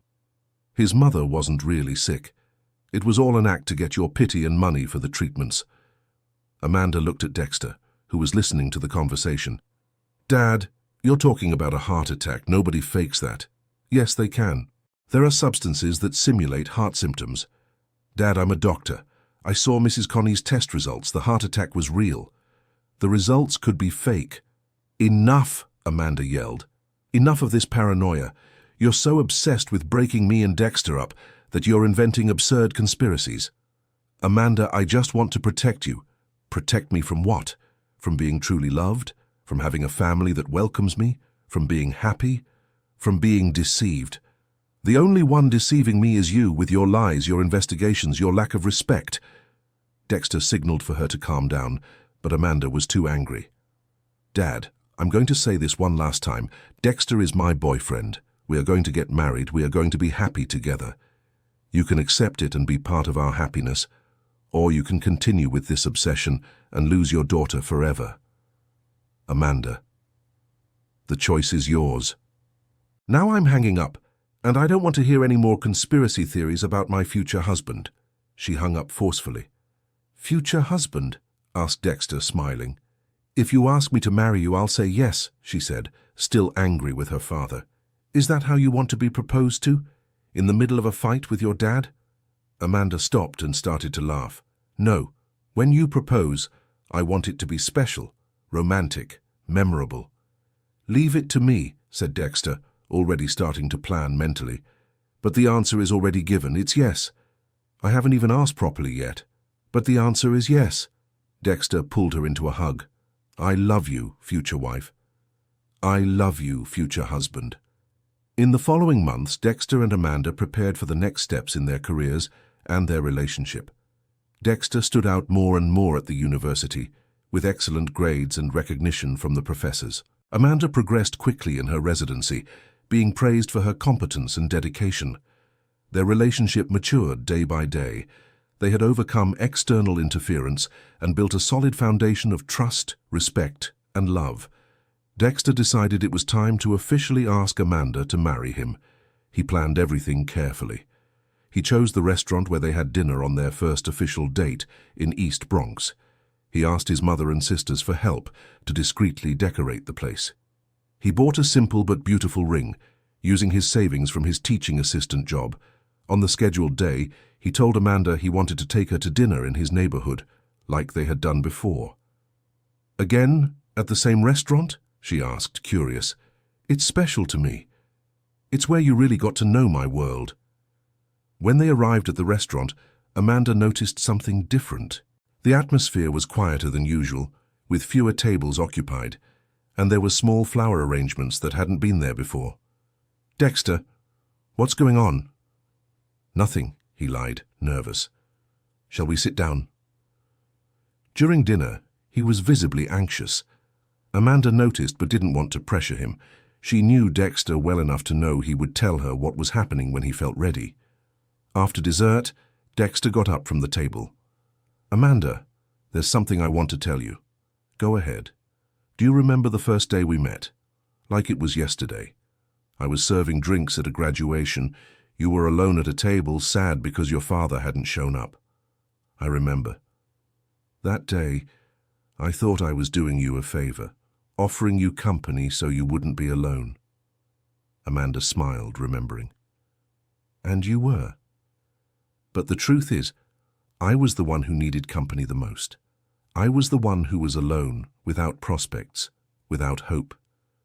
You gave me so much more than I gave you. Dexter, you gave me a second chance at college. You introduced me to a real family. You taught me that I can dream big and achieve those dreams. He knelt beside her chair, pulling a small box from his pocket. But most of all, you taught me what real love is, not the love that judges, that discriminates, that sets conditions. The love that accepts, that supports, that sees the best in a person. Amanda started to cry. "Amanda Richardson, will you marry me?" "Yes," she shouted, not even waiting for him to show the ring. "Yes, yes, yes." He placed the ring on her finger. Simple, but perfect. She pulled him in for a kiss as the entire restaurant erupted in applause. It was then that Amanda realized Dexter's whole family was there. Connie, Jessica, Lily, some neighbors and friends. They had all hidden at the back tables to witness the proposal.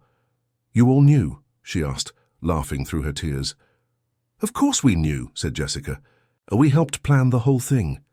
"Welcome officially to the family," said Connie, hugging her future daughter-in-law. It was one of the happiest nights of Amanda's life. She was surrounded by people who truly loved her, celebrating the start of a new chapter with the man she had chosen to share her life with. When they arrived at Amanda's apartment later that night, they stayed up late planning the wedding, the honeymoon, the future. "When do you want to get married?" asked Dexter. "Yesterday," she answered, joking. "But seriously, how about after you graduate? That way I can marry a certified doctor. That's 2 years from now. I can wait. You're worth it." "And where do you want to have the ceremony?" "Here in New York City. Simple, just family and close friends.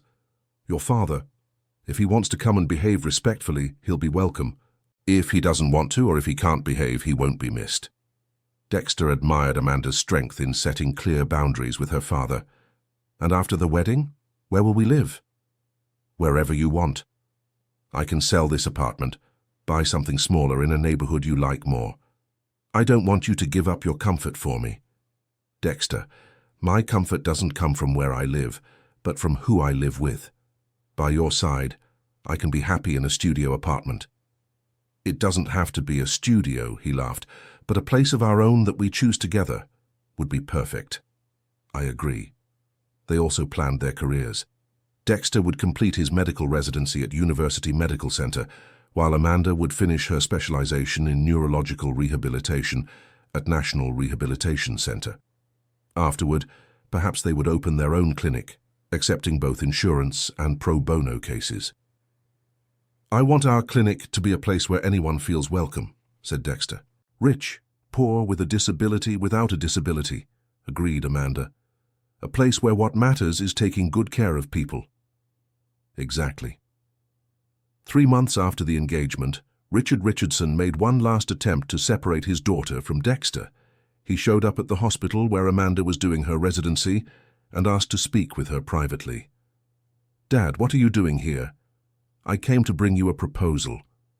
"What kind of proposal?" "I accept your marriage to Dexter." Amanda was surprised. She didn't expect her father to give in so easily. "Really?" "Really, but on one condition." "What condition?" "He signs a prenuptial agreement waiving any rights to your assets and inheritance." Amanda sighed. She should have known there would be a catch. "Dad, that's insulting." "It's protection. If he really loves you, he shouldn't mind signing." "And what if I don't want him to sign?" "Then I cut ties with you for good. You will no longer be my daughter. You won't inherit anything. And you can no longer count on my financial support." Amanda looked at her father for a long moment. She saw a bitter, controlling man, incapable of showing love in a healthy way. "Dad, can I ask you a question?" "You may." "Do you love me?" The question took Richard by surprise. "Of course I love you. You're my only daughter." "Then why can't you be happy for my happiness?" "Because I'm afraid you'll get hurt." "Or because you're afraid of losing control over me?" Richard was left speechless. "Dad, I'm going to tell you something, and I want you to listen carefully. I accept your proposal." "You accept?"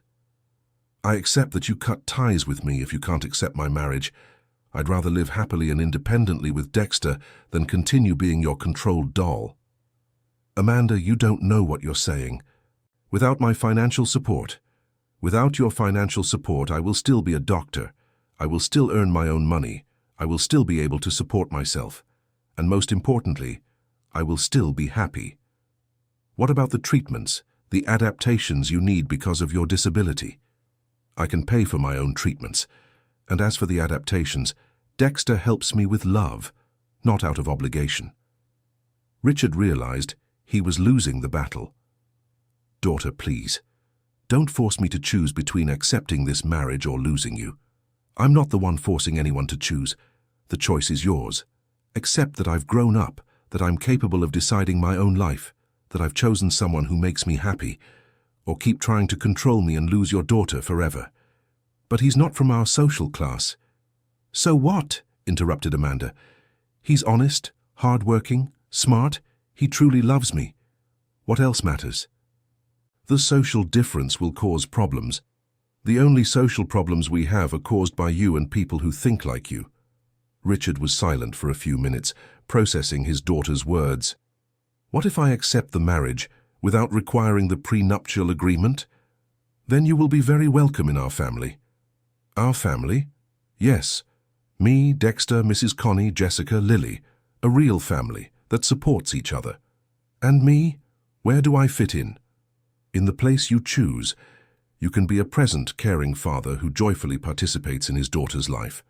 Or you can continue being a rich stranger who calls me once a month to give unsolicited advice. The conversation touched something deep within Richard.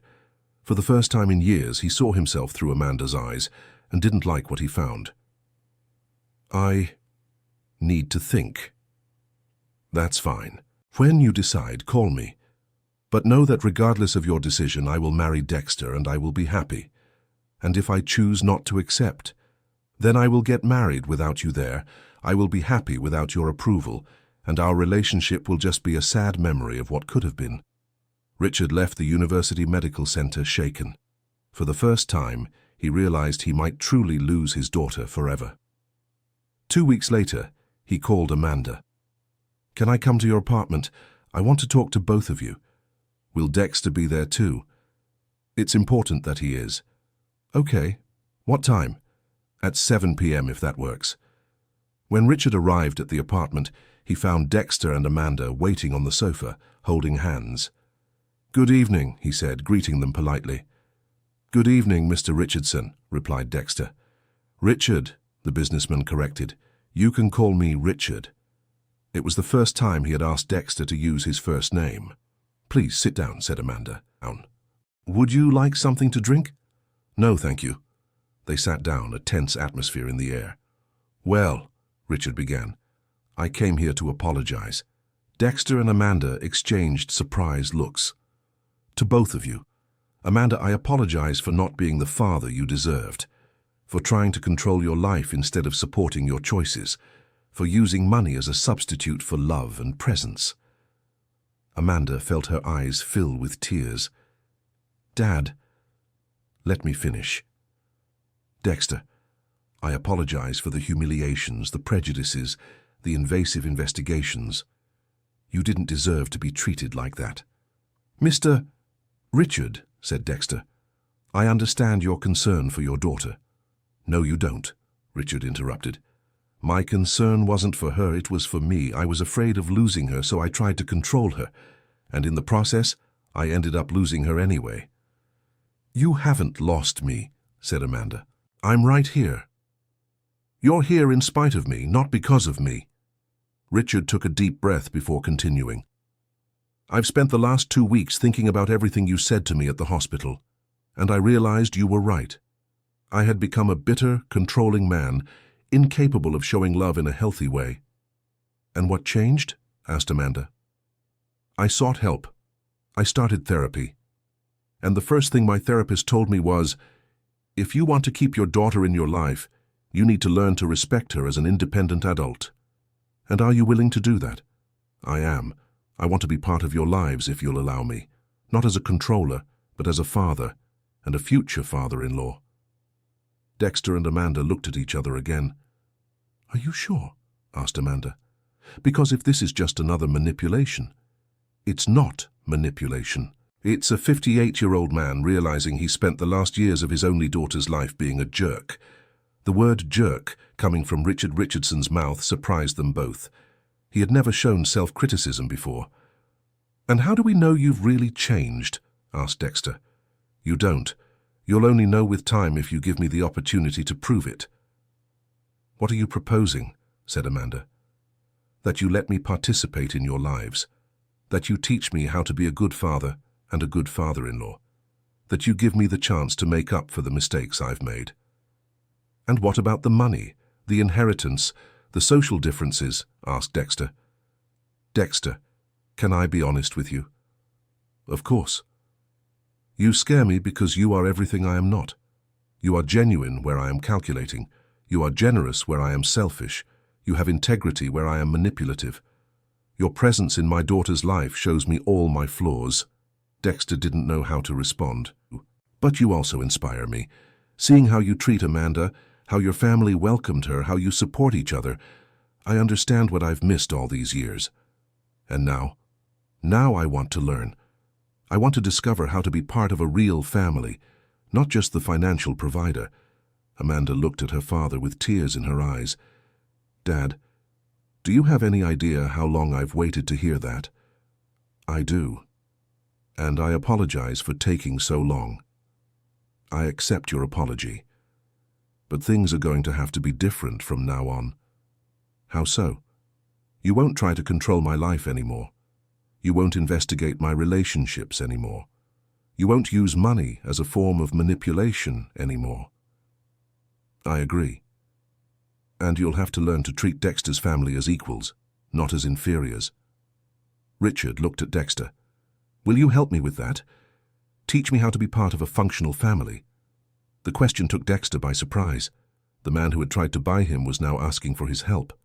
"Of course," he replied, "if you're truly willing to change." "I am. And to prove it—" Richard took an envelope from his jacket. "What is that?" asked Amanda. "The deed to a medical clinic. I bought it for you. Not as a form of control, but as a way to support your professional dreams." Dexter and Amanda were stunned. "Dad, it's my early wedding gift, so you can start your professional lives together, helping people like you always dreamed." "Mr. Richard, this must have cost a fortune," said Dexter. "Dexter, can I tell you a secret? I have enough money to buy 10 clinics like this, but I've never used that money for something that made me genuinely happy. This is the first time." "What do you mean?" "Seeing the joy on both of your faces made me happier than any deal I've closed in the last 20 years. Amanda got up from her chair and hugged her father for the first time in years. "Thank you, Dad, not just for the clinic, but for finally seeing me as a daughter, not as a project. Thank you, daughter, for not giving up on me even when I deserved it." Dexter approached and extended his hand to Richard. "Thank you, Richard, and welcome to the family." "Thank you, Dexter, for taking care of my daughter in a way I never could." The three of them hugged, beginning a new phase in their relationships. In the following months, Richard kept his promise. He started therapy seriously, learned to relate to his daughter in a healthy way, and was gradually accepted by Dexter's family. The first time he had dinner at Connie's house in East Bronx was awkward for everyone, but over time he learned to appreciate the simplicity and genuine affection of that family. "Mr. Richard," said Connie on one of those occasions, "can I say something?" "Of course, Mrs. Connie." "Thank you for raising such a special daughter. Even with all the problems, Amanda became a wonderful person." "The credit isn't mine," replied Richard humbly. "She became amazing in spite of me, not because of me. But now you can be part of your grandchildren's upbringing," she said, smiling. "Grandchildren? They haven't told you yet. Amanda and Dexter want to have children soon after the wedding." Richard smiled.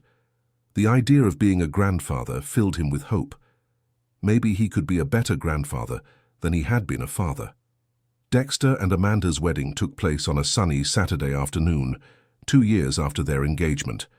Dexter had graduated from medical school with highest honors and secured a residency at the University Medical Center. Amanda had completed her specialization and was already working at the clinic her father had given them as a gift. The ceremony was simple but moving, held in a small hall in New York City. Only close family and friends were present, exactly as they had dreamed. Richard walked Amanda to the altar, where Dexter waited in a simple but elegant suit. The two had written their own vows. "Amanda," began Dexter, "when we met, you were alone at a graduation, waiting for someone who never showed up. Today, I promise you will never be alone again. I will be your partner in all victories, your support in all difficulties, your best friend for life." Amanda wiped away her tears before beginning her vows. "Dexter, you taught me that true love sees no limitations, doesn't judge origins, and doesn't impose conditions. You taught me that I can be loved exactly as I am. I promise to be your partner in all your dreams, your strength in all challenges, and most of all, I promise to love you with the same intensity until the last day of my life." When the priest declared them husband and wife, their kiss was met with emotional applause from everyone present. The wedding reception was held at the same restaurant in East Bronx where Dexter had proposed to Amanda. It was symbolic, the place where she had been truly accepted by his family. During the reception, Richard approached his new son-in-law. "Dexter, can I talk to you for a minute?" "Of course." They moved to a more private corner. "I want to thank you," said Richard. "Thank me for what?" "For saving my daughter, and by extension, for saving me too." "Mr. Richard, let me finish. Before you came into her life, Amanda was a brilliant but sad young woman, alone despite having everything. You brought joy into her life and gave me the opportunity to learn how to be a real father." Dexter was moved. "Amanda is the one who actually saved me. She gave me opportunities I never would have had on my own. You saved each other. That's what true love does. And thank you for accepting our marriage, for truly changing. Thank you for giving me a second chance. Many sons-in-law wouldn't be that generous." They hugged, definitively sealing the peace between them. Across the hall, Connie was talking to Amanda. "My dear," said her mother-in-law, "be very happy with my boy. You two were made for each other." "I'm sure of that, Mrs. Connie, and thank you for accepting me into the family from day one. You brought light into Dexter's life. How could I not accept you? Now we're really family." "We are, and I want you to know you can count on me for anything. A mother is a mother, whether by blood or by heart." Amanda hugged her mother-in-law affectionately. She finally had the maternal figure she had lost so early. The honeymoon was simple, a week in Key West, staying at a seaside inn. They had chosen a domestic destination because of Dexter's residency, which didn't allow him to be away for too long. "Happy?" asked Dexter as they walked on the beach on the last night of their trip. "Completely. And you?" "I never thought I could be this happy. Sometimes I wake up thinking it's all a dream." "It's not a dream, it's our reality. And it's going to get even better." "How so?" "Because we're going to build a life together. Professionally, personally, emotionally. We're going to help people, start a family, grow old side by side." "You really want kids soon?" "I do, don't you?" "I really do. I want to see our children growing up surrounded by love, with two families who adore them. They'll be lucky kids. They will. And they'll have parents who truly love each other." When they returned from their honeymoon, they threw themselves into work at the new clinic. The location chosen by Richard was perfect, in a middle-class area, accessible both to those with insurance and those who depended on social assistance. The Hope Clinic opened with a unique proposal. 70% of the services would be for insured or private pay patients, and 30% would be free for people in need. "Will this model work?" asked Amanda, reviewing the financial numbers from the first month. "It will," Dexter assured her. "My father is covering the initial deficit, but within 6 months we'll be breaking even." "Your father?" Dexter smiled, hearing Amanda refer to Richard that way. "Yeah, my father. He insists I call him that now." "And is he really happy helping with the clinic?"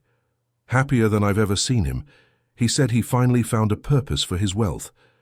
The first year of the clinic exceeded all expectations. Dexter was handling general practice cases and doing shifts at the University Medical Center. Amanda was coordinating the neurological rehabilitation program, which became a benchmark in the region. But the most rewarding part was the social cases. "Dr. Amanda," said Jennifer, a 45-year-old patient who had suffered a stroke, "I don't know how to thank you. In other places, they treated me like a number. Here, you treat me like a person." "Jennifer, that's exactly our job, to care for people, not diseases. Can I confess something? When I first arrived here and saw you in the wheelchair, I thought, how can a disabled doctor help me? What a stupid prejudice of mine, right? It wasn't stupid, it was human. We all have prejudices. The important thing is to be open to changing them. You taught me that I can have a normal life even after the stroke. If it weren't for you, I would have given up. And now? Now I've gone back to work, back to driving. I've even started dating again. Jennifer laughed. Life goes on. Conversations like this reminded Amanda why she had chosen medicine. Every life transformed was a personal victory. Dexter also collected inspiring stories. Dr. Dexter, said Mr. Anthony, a 68-year-old man being monitored for diabetes, you saved my life. How so, Mr. Anthony? When you explained the disease to me so clearly, taught me how to take care of myself, gave me attention, that changed everything. Other doctors just prescribed medicine and sent me away. It's our job to take good care of patients. A job is one thing, a calling is another. You have a calling. Thank you, Mr. Anthony. That means a lot to me. By the end of the first year, the clinic had served more than 3,000 patients, 1,000 of them through free services. The results were exceptional. Low rate of return visits due to complications, high patient satisfaction, recognition from the medical community. I'm proud of you, said Richard at a review meeting. You've created something truly special here. Dad, this was only possible because of you, said Amanda. No, I only provided the initial money. You provided the heart, the competence, the dedication. That's something no one can buy. But we are very thankful for your support, said Dexter. I'm the thankful one. Finally, my money is being used for something that really matters. During the second year of operation, the clinic expanded. They hired 2 more doctors, a pediatrician and a gynecologist, and 2 specialized nurses. Aren't we growing too fast? Asked Amanda.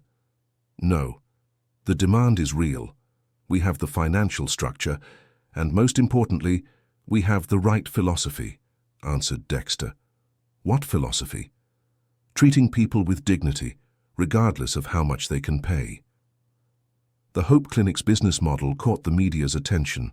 Several news stories were done about the couple of doctors who had created an innovative care concept. Dr. Dexter, how did the idea for a clinic with a mixed payment model come about? Asked a journalist during an interview. It came from our personal experience. I come from a family that relied on Medicaid. My wife has a disability that required a lot of medical follow-up. We know firsthand how important it is to be treated well, regardless of financial condition. And Dr. Amanda, what's it like working in neurological rehabilitation while being a person with a disability yourself? It's challenging, but rewarding. I can offer my patients something that other professionals, even competent ones, cannot. The certainty that it's possible to live fully with physical limitations. Do you plan to expand the model to other cities? For now, we're focused on consolidating our work here in New York City, but if other people want to replicate the idea, we'll be happy to share our experience, answered Dexter. The impact of the news story was huge. Dozens of doctors from other cities got in touch, wanting to learn about the clinic's model. I think we created something bigger than we imagined, said Amanda one evening, after yet another day of calls from colleagues interested in the project. We started a movement, agreed Dexter. It proves you can be professionally successful without giving up human values. In their 3rd year of marriage, Amanda became pregnant. The news brought immense joy to the whole family. You're going to be a grandpa, Dad, said Amanda to Richard, who couldn't hold back his tears. Really? I'm going to be a grandfather?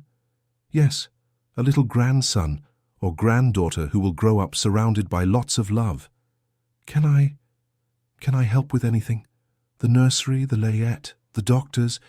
Dad, calm down, laughed Amanda. It's still only 6 weeks along. But I can dream, right? Plan how I'm going to spoil my grandchild. Dexter watched the conversation with a smile. Richard had completely transformed. The cold, controlling man had given way to a loving father and a doting future grandfather. And Mrs. Connie, how did she react? Asked Richard. She's already making lists of names. buying yarn to make little clothes, planning the nursery decor, recounted Dexter. That's good. The children will have 2 families who adore them. The children? Asked Amanda. Yeah, the children. You're young, healthy, you'll want more kids. Let's see if we can raise one well first, laughed Dexter. Amanda's pregnancy was smooth, followed by the best obstetricians in New York City. She continued working at the clinic until the 8th month, when she decided to step away for prepartum leave. You'll be missed at the clinic, said Dexter. It's temporary. In a few months I'll be back at work. Are you sure you want to come back so soon? Yes, I love what I do and our patients need me. And the baby? The baby will have a mother who is professionally fulfilled, which is good for everyone. Isabella Connie Williams Richardson was born on a Tuesday morning, weighing 7 pounds and measuring 20 inches. She was a healthy girl with big expressive eyes like her mother's and an easy smile like her father's. She's perfect, whispered Dexter, holding his daughter for the first time. She's our princess, agreed Amanda, exhausted but radiant. When the families arrived to meet Isabella, emotion filled the hospital room. My beautiful granddaughter, wept Connie, picking up the baby with extreme care. Look at those little eyes, said Richard, completely melted. She's going to be an incredible woman like her mother. She's going to be spoiled by everyone, laughed Jessica, now 19 and a nursing student. She's going to have the coolest aunt in the world, said Lily, 15, already planning everything she would do with her niece. Isabella grew up surrounded by love and care from 2 huge families. Richard proved to be a present and dedicated grandfather, always inventing excuses to visit his granddaughter. Dad, you're here every day, observed Amanda, when Isabella turned 3 months old. So? Can't I visit my granddaughter? You can, but I think you're making up for lost time with me. Maybe I am. I want to be for her the grandfather I couldn't be a father to you. You're already a wonderful grandfather, and I want to keep being one. I want her to grow up knowing she can count on me for anything. When Isabella turned 6 months old, Amanda returned to work at the clinic. They organized a care schedule that involved the 2 grandmothers taking turns, plus a nanny for the busier hours. How does it feel to be back? Asked Dexter on her first day back. Good, but different. I feel torn between my love for my profession and my love for Isabella. It's natural. You'll find the balance. I hope so. The balance came naturally. Amanda slightly reduced her hours, but continued to be an exceptional professional. Isabella spent several hours at the clinic, being cared for by the staff when she wasn't with her grandmothers. She's going to grow up thinking a medical clinic is a family environment, joked Dexter. Not the worst place to grow up, though. She'll learn from an early age about helping people. By age 2, Isabella was already walking around the clinic, greeting patients and staff. She was beloved by everyone, especially the elderly patients who saw her as a ray of sunshine on difficult days. Aunt Amanda, said Mrs. Mary, a 75-year-old patient, your daughter is an angel. Whenever I come here feeling sad, she makes me smile. She likes people, takes after her parents. Is she going to be a doctor like her parents? It's still too early to tell. We want her to choose a profession that makes her happy. With the parents she has, she'll be whatever she wants, and she'll be good at it. When Isabella turned 3, Amanda became pregnant again. This time it would be a boy. Michael, said Dexter when they found out the sex. I want him to be named Michael after my grandfather. Michael Richard Williams Richardson, suggested Amanda, to honor my father too. Perfect. Richard was moved when he learned his grandson would carry his name. You didn't have to, he said. Yes, we did, replied Amanda. You've changed so much. You've become such a present father and grandfather. You deserve this honor. Michael was born 2 years after Isabella, equally healthy and surrounded by love. He was a calm, smiling baby who showed an early fascination with medical equipment. Look at that, said Dexter, when Michael was 8 months old and tried to grab his father's stethoscope. I think we have another doctor in the family. Or he just likes new toys, laughed Amanda. With 2 young children, the family dynamic changed. Dexter and Amanda organized themselves so that one of them was always available for the children without harming the clinic's operation. How do you manage? asked Dr. Richard, the pediatrician they had hired. Working, raising 2 small children, keeping the clinic running. Organization and a lot of family support, replied Dexter. And most importantly, love for what we do. Both in our profession and in our family. Exactly. When you love what you do, it doesn't feel like a burden. Hope Clinic completed 5 years with impressive numbers, more than 15,000 patients treated, with 5,000 of those being free treatments. It had become a reference not only for medical treatment, but also as a social business model. You've created something revolutionary, said Dr. Abigail, the former university director, during a visit to the clinic.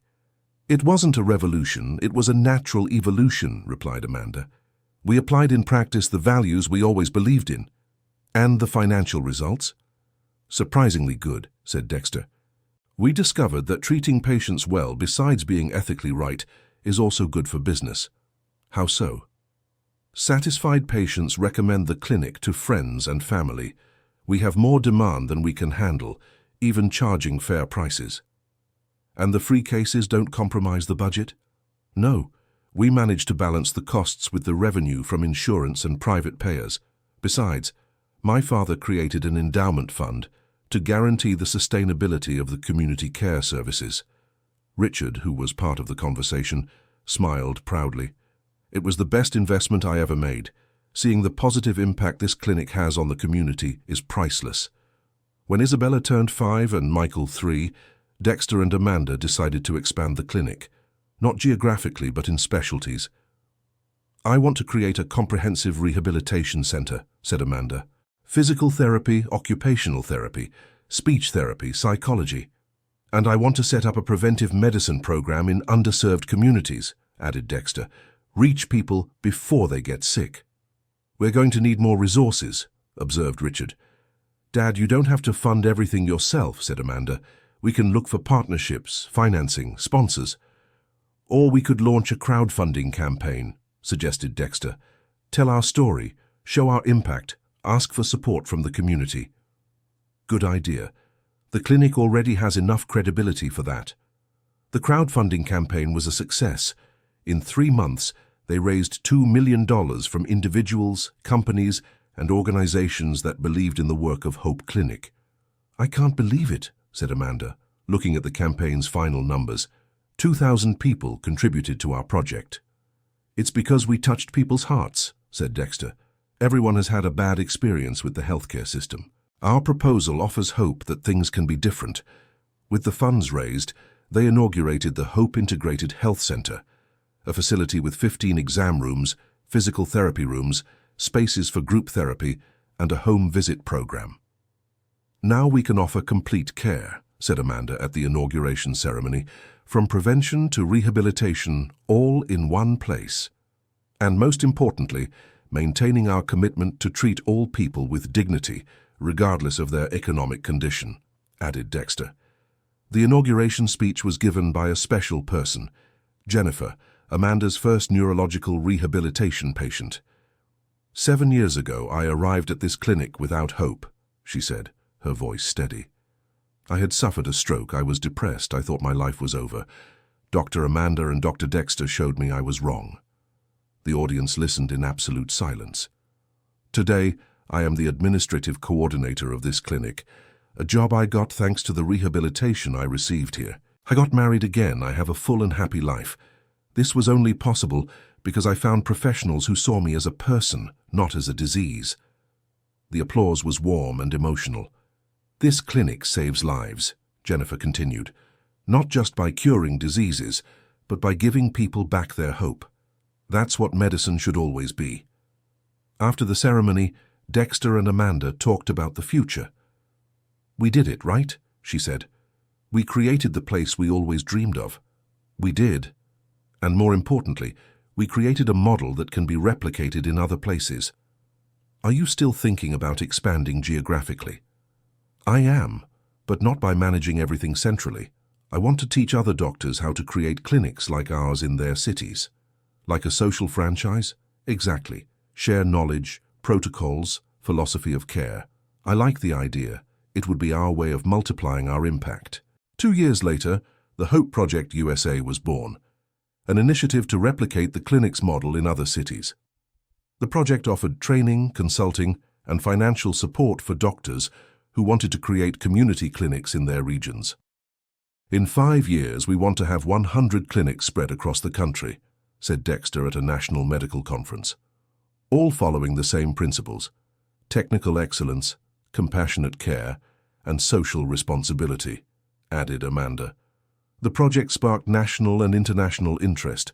Delegations from other countries visited the clinic to learn about the American model of sustainable social medicine.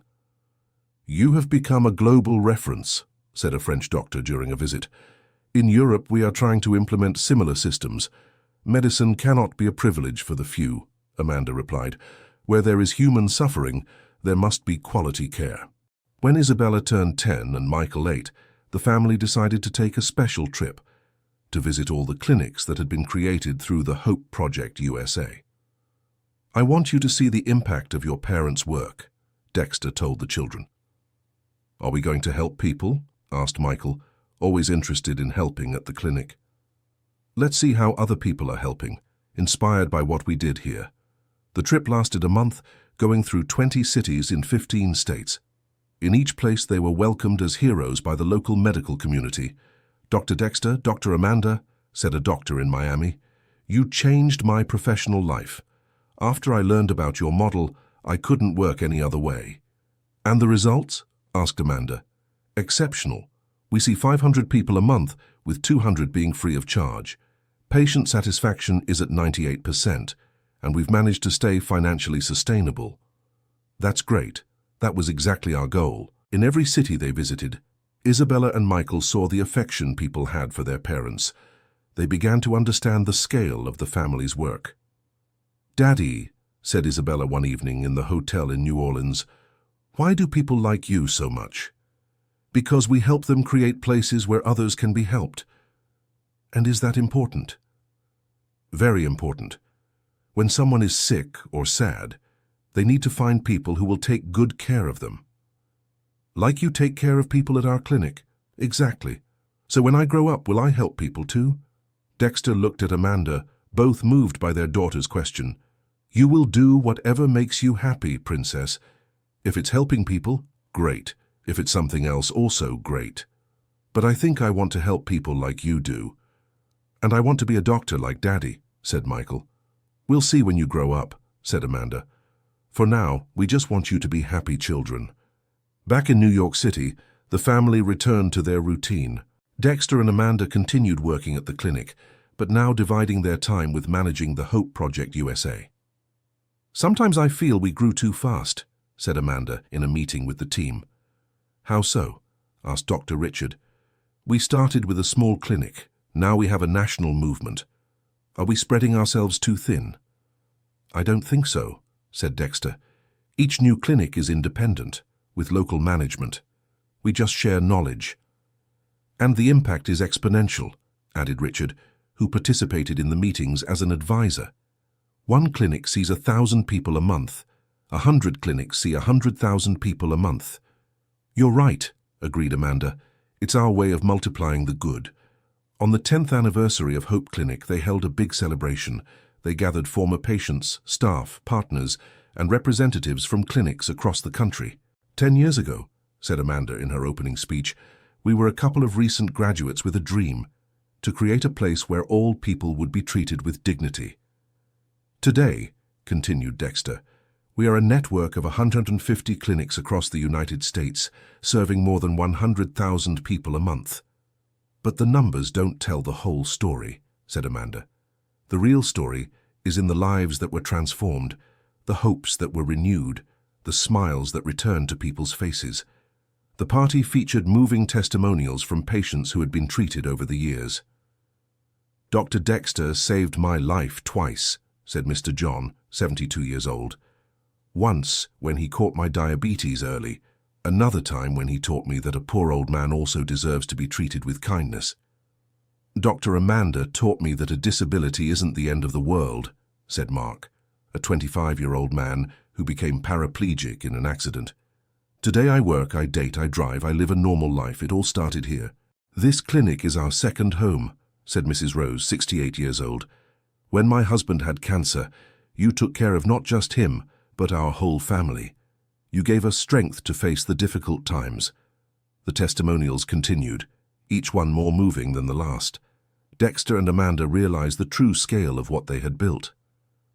"We had no idea it would be this big," Dexter whispered to Amanda during the speeches. "Neither did I. It all started with you sitting next to me at a graduation ceremony, and look what it turned into. Into our love story, our family, our work, everything. Every challenge, every obstacle was worth it.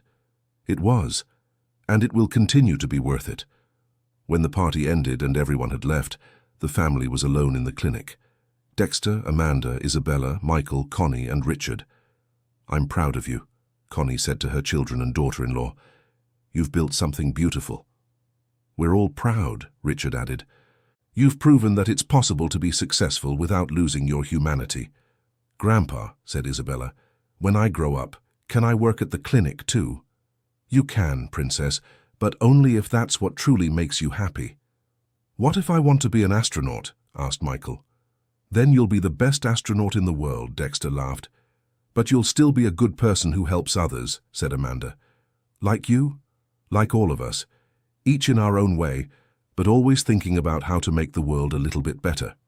That night, after the children had gone to sleep, Dexter and Amanda stayed on the apartment balcony, looking out at the illuminated city. "What are you thinking about?" he asked. "Our story. How everything started so simply and became so grand. Do you regret anything?" "Nothing.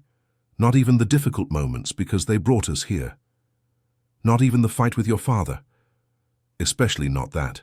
If I hadn't stood up to him, we might never have truly been together. And he would never have become the man he is today." "Exactly. Sometimes we need to go through conflict to reach harmony." "Where do we go from here?" asked Dexter. "Wherever our hearts lead. We keep caring for people, raising our children, loving each other."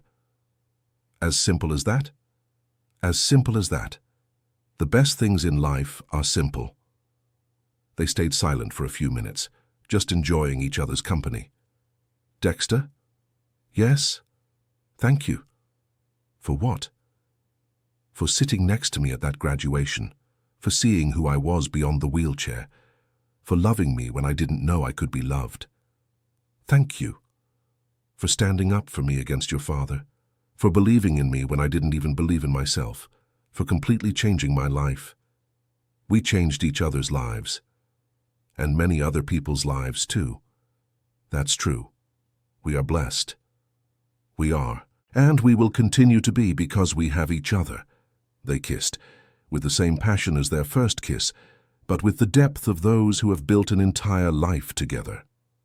15 years after that lonely graduation, Dexter and Amanda had built more than they had ever dreamed. They had a beautiful family, work that transformed lives, and a love that had overcome every obstacle. "You know what our greatest achievement was?" asked Amanda. "What?"